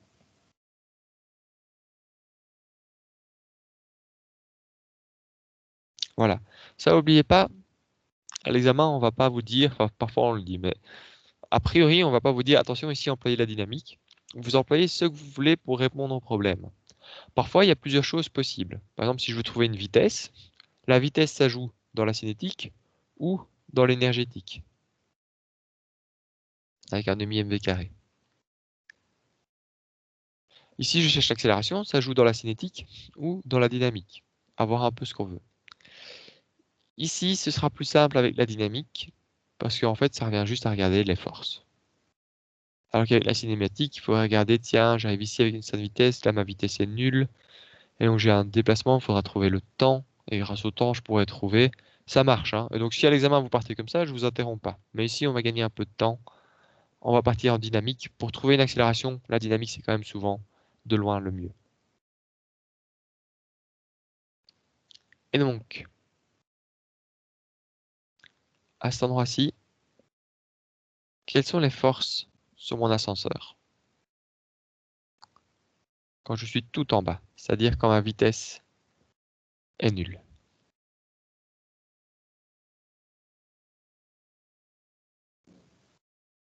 Le poids et la force de rappel. Donc, il y a la force de rappel, dans quel sens? La force de rappel va monter. On va monter, on compresse le ressort vers le bas. La force de rappel, elle vient ici. Est-ce qu'il y a d'autres forces sur mon ascenseur? J'ai entendu le poids, si je me souviens bien. Et le poids de l'ascenseur. Voilà, j'ai le poids ici. Alors attendez, pour être sûr que vous ne confondez pas les deux. Est-ce qu'il y a d'autres forces?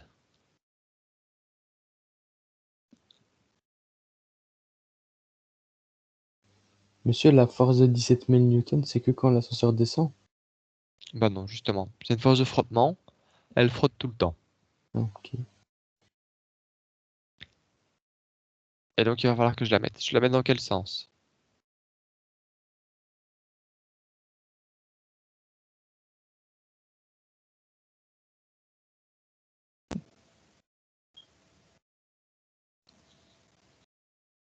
Allô? Comme ça? Bon, je la note comme on la note habituellement, hein. C'est celle-ci.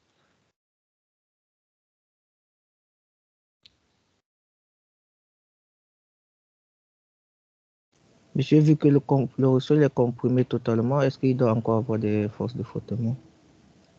Alors, bah, justement, à votre avis, Moi, je ne pense pas. si je dessine comme ça 3 étapes. mon ascenseur descend, il tombe sur le ressort, il comprime le ressort. Qu'est-ce qui va se passer après, d'après vous?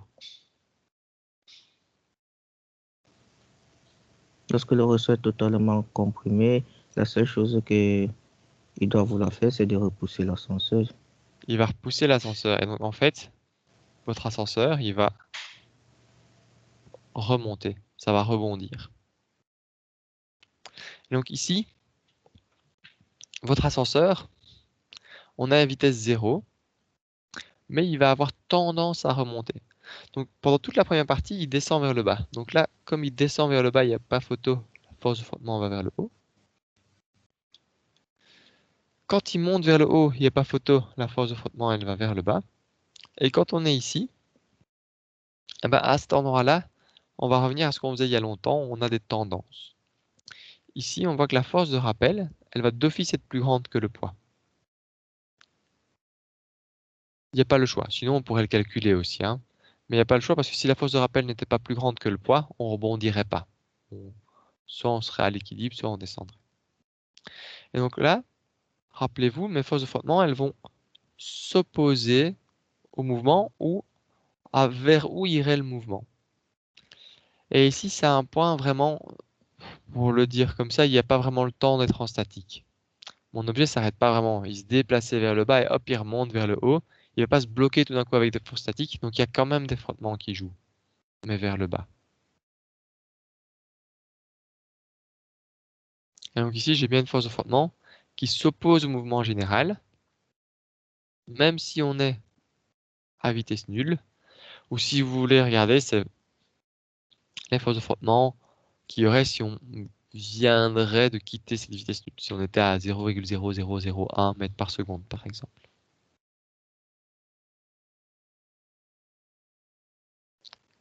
En soi, vous n'allez jamais avoir une force sur vous sans force de frottement. Cette force, elle ne peut pas exister parce que, pour l'expliquer autrement, avant de pousser sur vous, ça va pousser sur les bords. Et donc, il y a une partie de la force qui va partir dans les bords, en force de frottement, et le reste va venir pousser sur vous. C'est une manière de voir les choses. Ça va, c'est un peu compliqué cette partie-là? C'est clair ou pas? Monsieur, Mhm. vu que vous avez parlé d'une distance qui tend vers 0, du coup, si l'ascenseur était encore en train de comprimer notre ressort, mais d'une très petite distance, et ça nous fait voir à l'œil nu, peut-être que c'est déjà arrivé tout en bas et que ça cherche à repousser, la direction de la force de frottement allait changer en ce moment. Ouais, c'est ça. Tant que tu es en train de descendre, même un tout petit peu, ta force de frottement, elle va comme ceci. Tant que tu es en train de descendre. Puis quand tu arrives à 0, vu tes forces, tu as vraiment envie de remonter vers le haut. Et donc là, ta force de frottement, elle change de sens. Quand tu es au moment 0, elle change instantanément de sens. Pardon, je vais y arriver. Du coup, à l'œil nu, est-ce que c'est facile de savoir si nous sommes exactement à la position 0? Non, à l'œil nu, tu vas jamais le regarder. Toi, ce que tu vas sentir, c'est que tu vas descendre et puis tout d'un coup, tu vas être tout en bas. Et là, tu vas vraiment sentir une différence de force quand tu es tout en bas. Parce que juste avant de toucher, tu avais ta force de rappel comme ceci, le poids comme ceci, juste avant de toucher, hein, comme quand tu as encore un tout petit peu de vitesse vers le bas, mais un tout petit peu, et tu as les forces de frottement comme ceci. Et donc là, tu vois que tu as une grosse force vers le haut. Et dès qu'on touche, tu vas sentir quand même que c'est un peu plus agréable, comme si tu venais de te poser, alors que ta force de rappel n'a pas changé, puisque ton ressort est grosso modo compressé de la même force. Ton poids n'a pas changé, mais qu'est-ce qui change? C'est que tes frottements ils changent de sens. Tout d'un coup, ton ascenseur il te dit non, non, mais en fait, j'ai bien en bas, reste en bas. Et donc, entre les deux, tu sens une différence de 34 000 newtons. Rien contre le moment où tu venais d'être posé ou pas.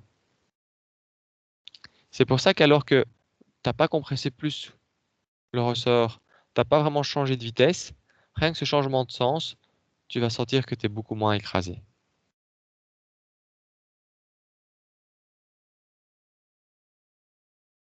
Ça va, c'est clair ou pas trop? Oui, ça va pour moi. Ça va? Ouais. Vous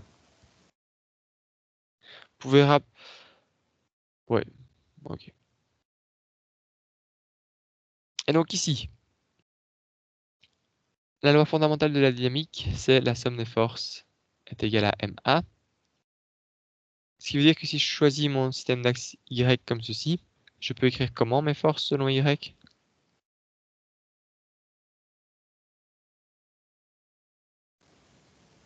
La force de rappel, moins la force de frottement, moins le poids. Et ça, c'est égal à quoi? AMA. Et pourquoi ma et pas moins ma? Parce que c'est le ressort qui va repousser et c'est ça qui donne l'accélération à l'ascenseur. C'est ça, on va remonter vers le haut. On va rebondir.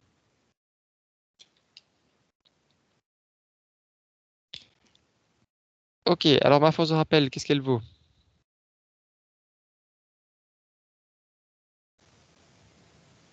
K fois l'élongation. K fois l'élongation. Qui vaut combien ici l'élongation? 3. 3. Bon, ici c'est une compression, hein, on se comprend. La force de frottement, bon, c'est moins 17 000. Le poids c'est mg, donc c'est moins 2000 kg fois 9,81 est égal à 2000 kg.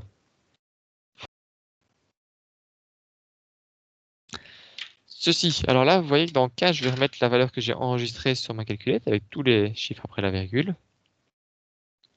Et là, je suis en train de la calculer.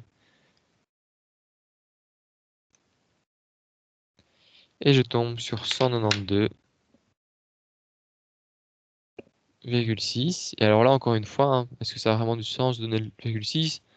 Ça a beaucoup plus de sens d'écrire normalement 193, voire même 1,9 fois 10,2 hein, en termes de précision. 192,6 mètres par seconde au carré. Alors comme je vous disais, dans cet exercice, j'aime bien un peu faire des analogies aujourd'hui. On va regarder, tiens, ça correspond à combien de fois l'attraction terrestre?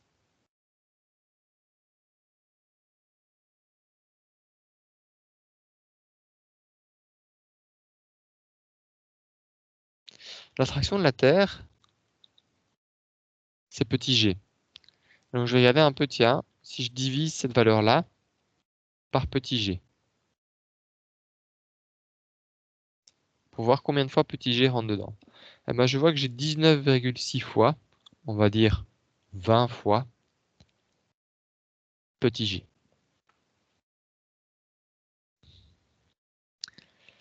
Ça, c'est ce qu'on appelle une accélération de 20 g. Ça veut dire que j'ai 20 fois l'accélération de la Terre que je subis. Autant vous dire que c'est beaucoup. Alors, est-ce que vous survivez à ça? Peut-être. Monsieur, ça veut dire qu'on fait 20 fois notre poids alors? C'est ça, que si tu regardais la force exercée entre toi et le plancher de l'ascenseur, ce serait 20 fois ton poids, par exemple. Ok. Ce qu'on appelle ton poids relatif. Donc, tu serais vraiment écrasé sur le sol. En gros, on ne va pas faire de l'anatomie, hein, mais ça veut dire que votre cerveau qui était là, il va dans vos chaussettes, votre cœur qui était là, il va dans l'autre chaussette, et vous n'allez pas bien aller du tout. En gros. Pour ça, il y a déjà moyen de comprendre que si vous étiez allongé sur le sol, bah, votre cerveau, il reste quand même dans votre tête, votre cœur, il a mal, mais il reste plus ou moins au même endroit, et donc ça fait moins mal de se prendre une accélération comme ceci que de se prendre une accélération comme ceci. Et après, bon, le plus grand facteur, c'est le facteur chance, hein. Il y a des gens qui se prennent des décharges électriques de plusieurs centaines d'ampères et qui s'en sortent. Ah oui, c'était un peu chaud, mais voilà. Il y a d'autres personnes qui meurent. Il y a des gens qui tombent de 2 mètres de haut qui meurent. Il y a des gens qui tombent de 15 mètres de haut et qui s'en sortent avec une jambe cassée. Le corps humain, c'est complexe. Ça dépend quelle partie va être touchée, comment ça va se mettre, vos propres résistances. Mais grosso modo, 20G, c'est pas une bonne idée. Il y a des gens, mais il faut beaucoup de chance et ça dépend aussi du temps où vous subissez les 20G. Ici, 20G, c'est le maximum. Quand votre ressort est complètement compressé. Au début, vous avez moins. On pourrait regarder quel est, par exemple, après 1 mètre, quel est après 2 mètres. Vous voyez que tout ce qui changerait, c'est ceci, en fait. Si je suis à 1 ici ou à 2. Et donc, il faudrait regarder un peu pendant combien de temps, quelle est l'accélération moyenne que vous subissez. Mais voilà, ici, 20G, c'est pas une bonne idée. Mais le pire, c'est que même si vous survivez à ces 20G, comme on l'a dit, votre ascenseur, il va rebondir. Et donc, en gros, si je représente la cage d'ascenseur, vous, dedans, vous allez faire ça. Tac, tac, tac, tac, tac, tac, tac, tac, tac, tac. Et là, même si vous survivez au 20G, à la fin, vous êtes juste de la bouillie, quoi. Donc, à part le plaisir de faire de la bouillie de personnes dans cet exercice, on avait décidé de vous montrer cet exercice-ci pour... Il y a certaines personnes qui pensent, surtout parfois à cause des films, que quand on regarde une cage d'escalier, tout en bas, d'escalier, d'ascenseur, pardon, tout en bas, il y a des ressorts. Le but de ces ressorts, ce n'est pas d'amortir l'ascenseur en cas de chute. Vous voyez que même si l'ascenseur était amorti, et c'est sûr que le ressort, ça va faire qu'il y ait moins de dégâts que s'il n'y avait rien.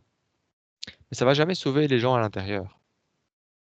Tout ce qui peut sauver les gens à l'intérieur, c'est si on freine suffisamment fort. Et donc, c'est vraiment très important, le système de sécurité ici, qui, bon, il y en a plusieurs, mais en somme, c'est des petits trous sur les côtés, ou au niveau des câbles, qui regardent à quelle vitesse ça se défile. Et instinctivement, ça c'est un mécanisme que vous verrez, je pense, dans un de vos cours, sinon, si vous faites votre TFE sur les ascenseurs. Mais c'est une roue, si vous voulez, et une fois qu'elle tourne trop vite, naturellement, elle va venir bloquer le câble pour réguler la vitesse, pour empêcher toujours qu'on dépasse une certaine vitesse.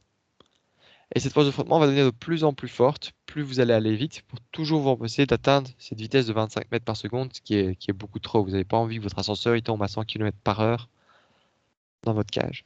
Et donc, c'est vraiment ça le plus important, les freins. Le ressort, il n'est pas là pour ça. Le ressort, il est là pour la maintenance principalement. C'est-à-dire que vous pourriez avoir envie de déposer votre ascenseur en bas. Si vous devez le déposer pile poil ici au niveau du sol, il faut se rendre compte quand même que votre ascenseur il pèse 2 tonnes.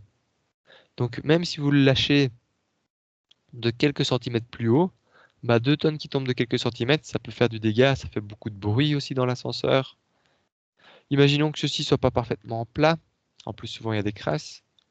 Et puis pire, si vous n'avez pas de chance, en tombant, ça va souffler l'air sur les côtés. Et donc, ça va avoir un effet de ventouse ici en dessous. Et donc, quand vous allez devoir remonter votre ascenseur, vous allez devoir vaincre la ventouse.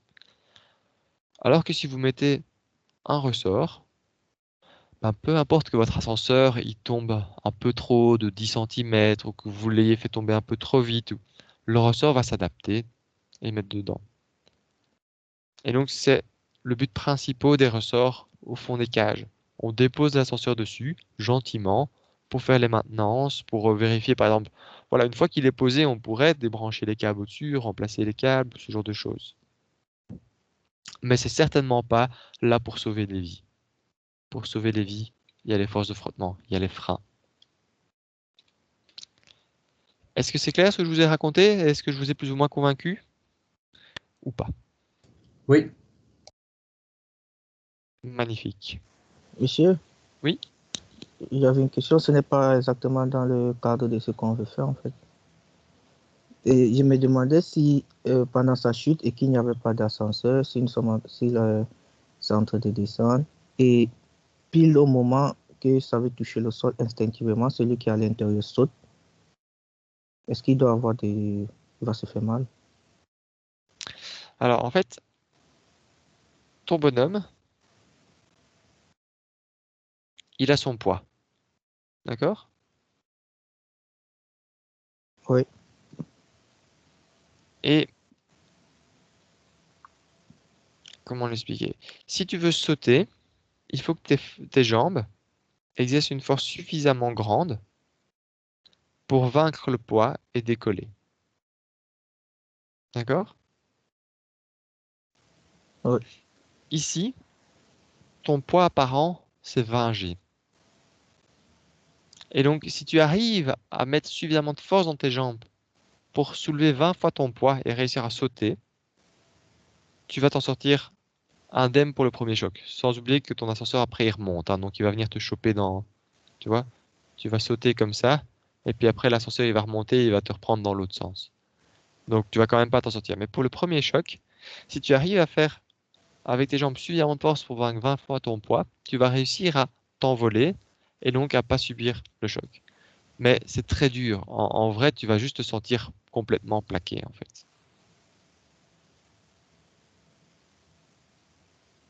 Mais Ça va? monsieur, Oui? de toute manière, si maintenant l'ascenseur venait à lâcher, nous, on serait propulsé au plafond de l'ascenseur, non? C'est ça. Si tu veux, tu serais, bon, en fait, oui, hein. Tu serais là exactement. Et si tu veux pas te prendre le choc là, il faudrait que tu réussisses à pousser ici avec 20G pour te retrouver ici au milieu, en fait. Mais c'est quasi impossible. Hein. 20 fois son poids, c'est dur à faire comme effort. Surtout avec l'effet de surprise, en n'étant pas bien mis, pas bien préparé. Et donc vous allez juste être plaqué. Vous allez jamais réussir à vaincre cette force-là. S'il y avait une force légère, bah alors là il y aurait moyen en sautant, en employant vos jambes. Mais si tu es capable de faire la force avec tes jambes pour décoller, tu seras aussi capable, si tu t'y prépares, de, de... Bon, je vais un peu exagérer. C'est pour ça que je faisais chaque fois le dessin dans l'autre sens, parce que c'est un peu plus clair. Mais donc, de fait, si tu vas très vite et que tu arrives à être là, pendant que ceci descend par ceci vers le bas, et donc tu as une accélération qui te pousse là-haut, quand on va être arrêté, comment bien vous l'expliquer? Bon, je vais le refaire à l'endroit, ce sera plus simple. Ce sera plus intuitif. Mais de fait, tout est inversé, hein, puisque l'accélération va vers le haut. Mais si jamais je me fais arrêter brusquement ici, je peux aussi absorber le choc en m'accroupissant. C'est ce que vous allez faire instinctivement. C'est ce qui se passe quand vous sautez vers le sol. Ce que vous allez faire, c'est que vous allez vous accroupir pour amortir le choc. Et donc là, il y aurait aussi moyen de faire la même chose. Au moment où l'accélération change de sens, vous êtes en train de descendre vers le bas, puis tout d'un coup, vous êtes repoussé vers le haut. Vous pouvez essayer d'absorber ce choc dans vos jambes, en sautant ou juste en vous accroupissant, etc. Mais ça demande ici d'absorber 20 fois votre poids. Donc vous n'allez pas y arriver. Vous allez peut-être réussir à absorber une partie du choc, peut-être 5G, mais déjà 5G c'est beaucoup, hein, 350 kilos.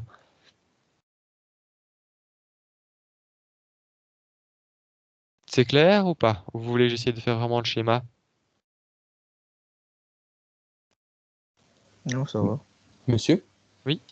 Moi, j'ai peut-être une question qui sort du cours, mais vous dites que avec 20G, enfin, c'est quasiment impossible de survivre, on est d'accord? Ça dépend de beaucoup de choses, de comment, dans quel sens était la force et le temps aussi que tu l'as subi. Si tu l'as subi pendant une seconde ou deux, ça, tu vas avoir mal, mais ça devrait aller. Ok. Parce que je sais pas si vous avez suivi avec le pilote de Formule 1, Ouais, c'est ce que m'a dit un autre qui, groupe. j'ai vu qu'il a pris plus de 50 G Là, lors j'ai de... pas suivi, j'aurais dû regarder ça pour ce cours-ci, surtout qu'ils m'en ont parlé dans un autre groupe. Là, bon, il y a la chance avant tout. Ouais, je pense aussi. Après, dans un pilote de Formule 1, ta force, elle est relativement euh, bien mise. C'est-à-dire, tu es assis sur ton siège, donc elle vient pas pousser comme ça. Elle vient plus t'écraser contre le siège.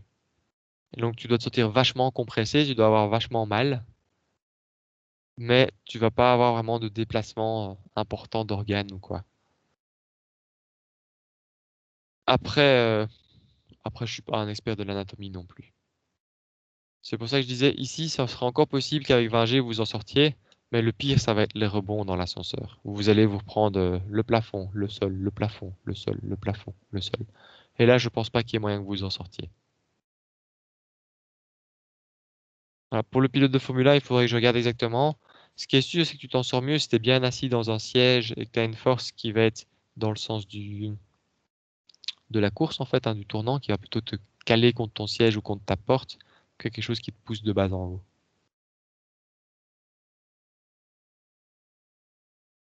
Ça va? Mais Ça va, merci. typiquement, le corps, c'est quand même bien fait. Hein. Si tu subis du 20G pendant longtemps, c'est ce qu'il y avait d'abord avec les avions aussi.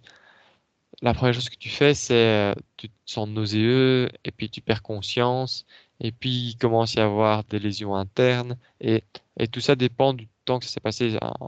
C'est un mauvais exemple, mais si vous avez une flamme, Vous connaissez ça bien, le fait que si vous passez votre doigt dedans rapidement, vous sentez rien. Par contre, si vous laissez votre doigt dedans quelques secondes, bah, c'est à plus de 1000 degrés, ça fait mal. Ah, c'est un peu la même chose. Il faut quand même le temps que... Bon, vous pouvez le voir autrement, hein. Bon, ça c'est une formule que vous connaissez pas. Je vous présente, c'est celle-ci, c'est à moitié vrai. Mais... Le travail, et donc l'énergie que va subir votre corps qui va devoir encaisser dû à une force, et une force c'est F égale ma, bah, ça dépend aussi de la distance sur laquelle vous l'encaissez. Et la distance, ça dépend aussi du temps. Ici, le moment où j'encaisse cette force, il est assez petit, il pourrait être de quelques centimètres, ou il peut être carrément de 3 mètres, ou comme on va rebondir plus haut, il peut être de 10 mètres. Et donc tout dépend la distance, la durée du choc qui va demander de plus en plus d'énergie à votre corps. Et donc pour le cas spécifique du pilote, j'ai pas regardé les chiffres, j'ai pas regardé exactement ce qui s'était passé, donc je ne saurais pas te dire. Mais oui, c'est possible de s'en sortir. Tout dépend l'orientation de la force, ton facteur chance, qui est quand même très important, hein, c'est pas pour rien que ça fait la une des journaux, et la durée du, du choc. Ça va, merci. Voilà, bon, j'ai pas su répondre plus que ça. À un moment, j'ai aussi mes limites. Mais il faudrait que j'aille regarder ça quand même. J'avais raté cette information et juste avant de donner ce cours, c'était pas le. J'aurais dû préparer ça. Ok. Alors si ça va pour vous, on va continuer cet exercice de chute d'ascenseur en s'intéressant justement à cette troisième partie. Donc le C, j'ai mon ascenseur qui tombait, qui compresse le ressort. Et donc après, j'ai un rebond. Et maintenant, on aimerait bien savoir jusqu'où va remonter mon ascenseur. Comment est-ce que je peux faire ça d'après vous?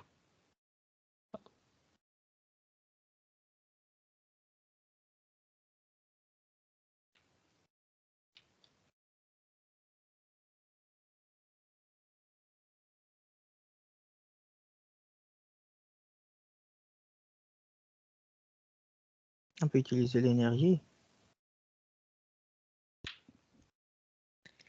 On peut employer l'énergie de fait. Et qu'est-ce qu'on va faire avec l'énergie? L'énergie cinétique, une fois sa hauteur h, va être nulle et à sa hauteur, c'est en train de quitter le ressort, ça doit avoir une vitesse. Et on peut décider de prendre notre niveau de référence à partir de là où ça quitte le ressort. Tu as dit beaucoup de choses. Donc si j'ai bien compris, le niveau de référence, tu le prendrais ici, c'est ça? C'est à partir de là qu'on veut h, après, ou bien c'est plus bas. Alors là, on ne le précise pas dans l'énoncé. Jusqu'à quelle hauteur va rebondir l'ascenseur? On en reparlera un peu après. Bah, tu peux me trouver le H que tu veux pour l'instant, ça me va.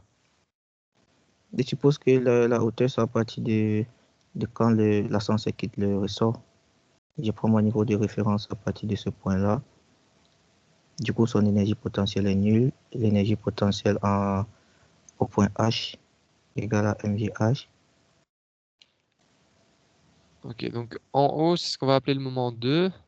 Et donc en 2, j'ai une énergie qui vaut mgh. C'est ça que tu me dis?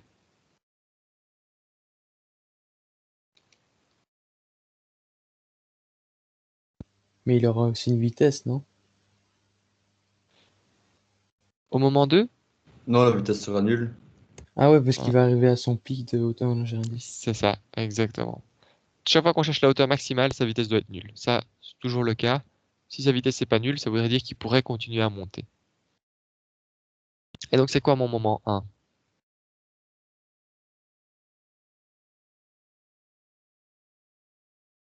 C'est quand tu l'as tout en bas avec le ressort compressé.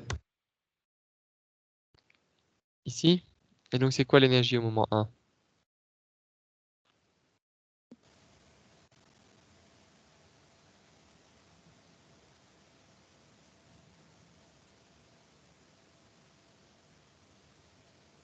C'est l'énergie potentielle élastique. Ok, on a l'énergie élastique qui vaut quoi? Un demi delta L d'écart. Ok, delta L, il vaut quoi tant qu'à faire? Ça vaut 3. Ça vaut 3, hein, parce qu'ici on était compressé de 3 mètres. Et c'est tout? Et de vitesse aussi, normalement, non? Ah, mais Alors, non, voilà. voilà, si on est tout en bas, sa vitesse vaut 0. Par contre, il manque quelque chose. Monsieur, mais du coup, sa hauteur, elle est négative. Du Ça me coup, sa GH. hauteur est négative. Et donc ici, on est à moins mg3, parce qu'on est 3 mètres en dessous du niveau 0. Ça, il faut faire attention. Alors moi, honnêtement, si j'avais dû le faire, j'aime pas trop avoir des niveaux négatifs, et donc j'aurais choisi ça.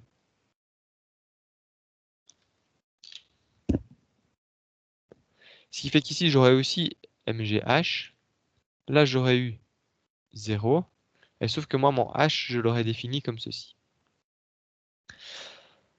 Dans ce genre d'énoncé, en fait, si vous vous rendez compte, on ne trouvera jamais la vraie hauteur jusqu'où remonte l'ascenseur. Pourquoi? Parce que on ne connaît pas cette hauteur-ci. On va trouver 17,3 mètres. Alors 17,3 mètres, dans ce cas-ci, c'est quand je l'avais pris par rapport à ici. Je sais que je vais monter jusqu'à 17,3 mètres au-dessus du ressort compressé. Là, comme vous allez le faire, vous allez trouver qu'on est à 14,3 mètres au-dessus du ressort non décompressé. Mais comme je vous ai jamais donné cette longueur-là, on ne connaîtra jamais par rapport au sol. Si vous avez un doute à l'examen, c'est que sans doute, m'en fous, vous prenez ce que vous voulez, tant que c'est clair. Mais souvent pour l'examen, on essaye, sauf oublie de part, de préciser. Par exemple, on aurait dit par rapport au ressort compressé. Et alors là, il faudrait dire 17,3 mètres. Ou j'aurais pu dire au repos. Et alors là, j'aurais dit 14,3 mètres. Ou j'aurais pu dire au sol. Mais alors pour donner le sol, j'aurais dû vous donner cette hauteur-ci.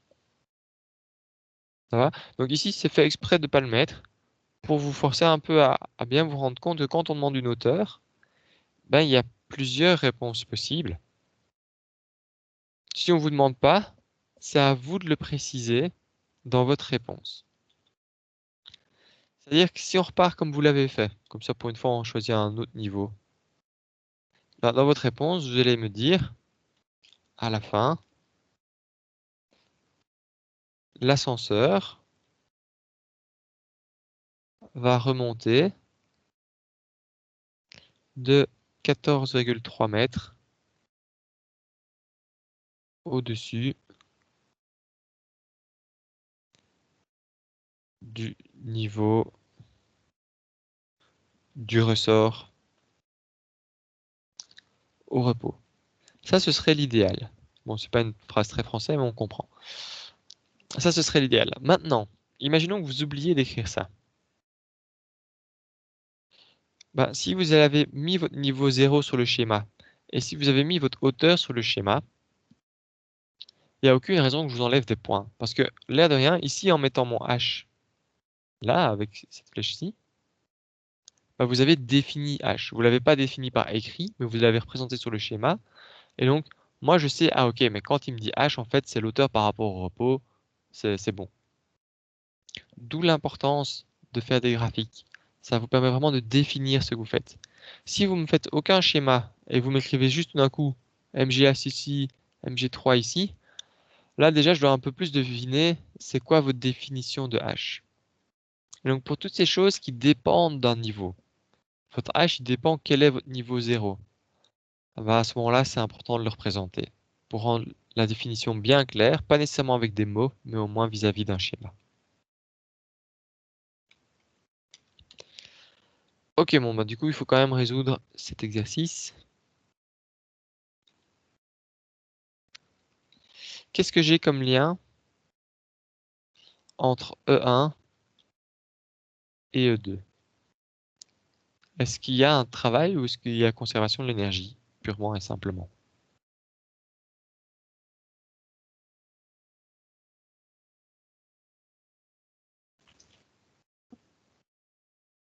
La force de frottement. Oui, voilà. Ici, il ne faut pas oublier qu'on a les bords, donc, avec une force de frottement qui vient ici. Et donc, il y a un travail de force de frottement. Bon, et là, c'est le même jeu que d'habitude. J'avais de l'énergie stockée dans un ressort. Et une énergie potentielle négative. En soi, comme c'est quelque chose de relatif, on pourrait avoir une énergie négative. Moins la force de frottement, qui s'oppose à mon déplacement. Et ici, j'ai quoi comme valeur? C'est quoi mon déplacement ici?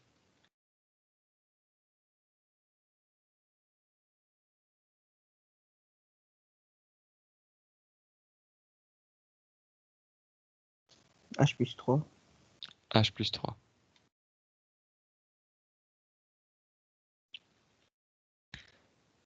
Je vais frotter toute la partie ici qui est H, ainsi que les 3 mètres qu'il y avait ici. C'est H plus 3. Voilà, faites bien attention à ça. Là, vous l'avez très bien fait. Vous avez choisi un niveau que je ne choisis pas habituellement, parce que je trouve que c'est un peu plus compliqué. Pour vous présenter la manière dont je l'aurais fait, si ça aide certains, moi j'aurais dit que le niveau 0, il est ici. Et donc j'aurais eu 1 demi K3 au carré, ça c'est l'énergie de mon ressort au début. Moins 17 000 fois H, sauf que moi j'aurais défini H vraiment comme toute la hauteur d'un coup, est égal à MGH. Sachant que mon H ici n'est pas le même que vous. Mon H chez vous c'est H plus 3. Et vous voyez que si je remplace ici par H plus 3, je retombe à la même force là. Et si je remplace ici par H plus 3, ça veut dire que je vais avoir à droite MGH plus MG3. Vous voyez, mon plus MG3, c'est le moins MG3 qui vient là. Donc, peu importe votre niveau d'énergie, 0 pour l'énergie potentielle, tout va marcher tant que vous êtes bien cohérent avec vous-même. On va donc continuer comme vous l'avez fait.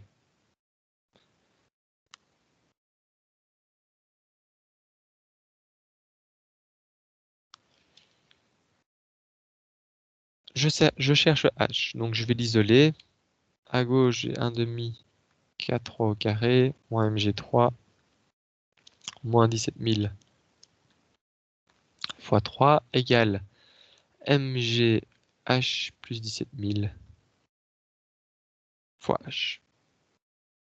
Je trouve donc que H c'est égal à 1 demi K3 au carré moins MG3 moins 17 000 fois 3 sur MG plus 17 000.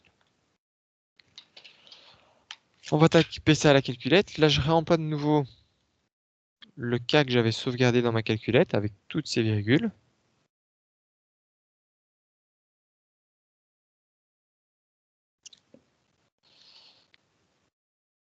Il faut le temps que je tape tout ça. Hein.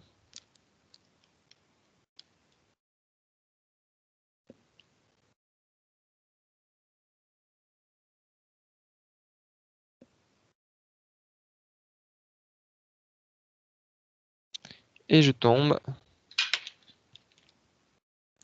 sur H égale 14,28 mètres que j'avais arrondi ici à 14,3.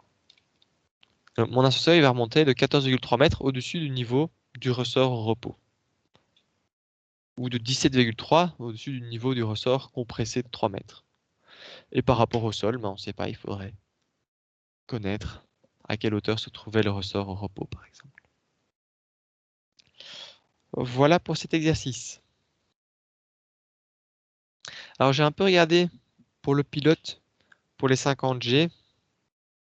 Et là, en fait, ils ont juste donné, grosso modo, comment dire, l'impact de la voiture. Donc la voiture vient rentrer dans les plots. Elle va tellement vite qu'elle a dû être freinée par les plots et la force du frein était de 50 G. Et donc il s'est pris un choc vraiment dans le sens, la voiture explose dans tous les sens. Ça littéralement un miracle qu'il s'en sorte, tant au niveau de la force qu'il a subie lui, que des flammes, etc. Par contre, les 50G, pourquoi il a 50G? Parce que ça freine très brusquement. Et donc, si ça freine très brusquement, heureusement, il ne subit pas ces 50G très longtemps. Donc, il a quand même énormément de chances de s'en sortir. S'il avait subi ça en aussi longtemps que dans mon ascenseur où je rebondis, je remonte, etc., là, il a grosso modo aucune chance. Mais voilà, il y a des miracles de temps en temps, heureusement.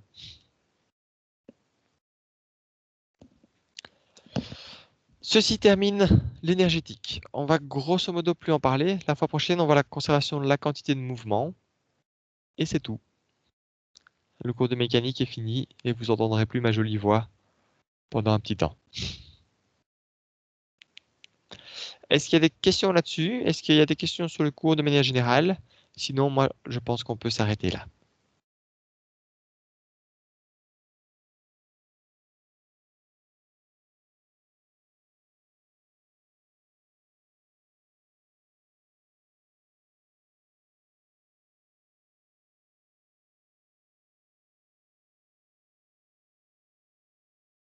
Mais alors, je propose qu'on s'arrête là.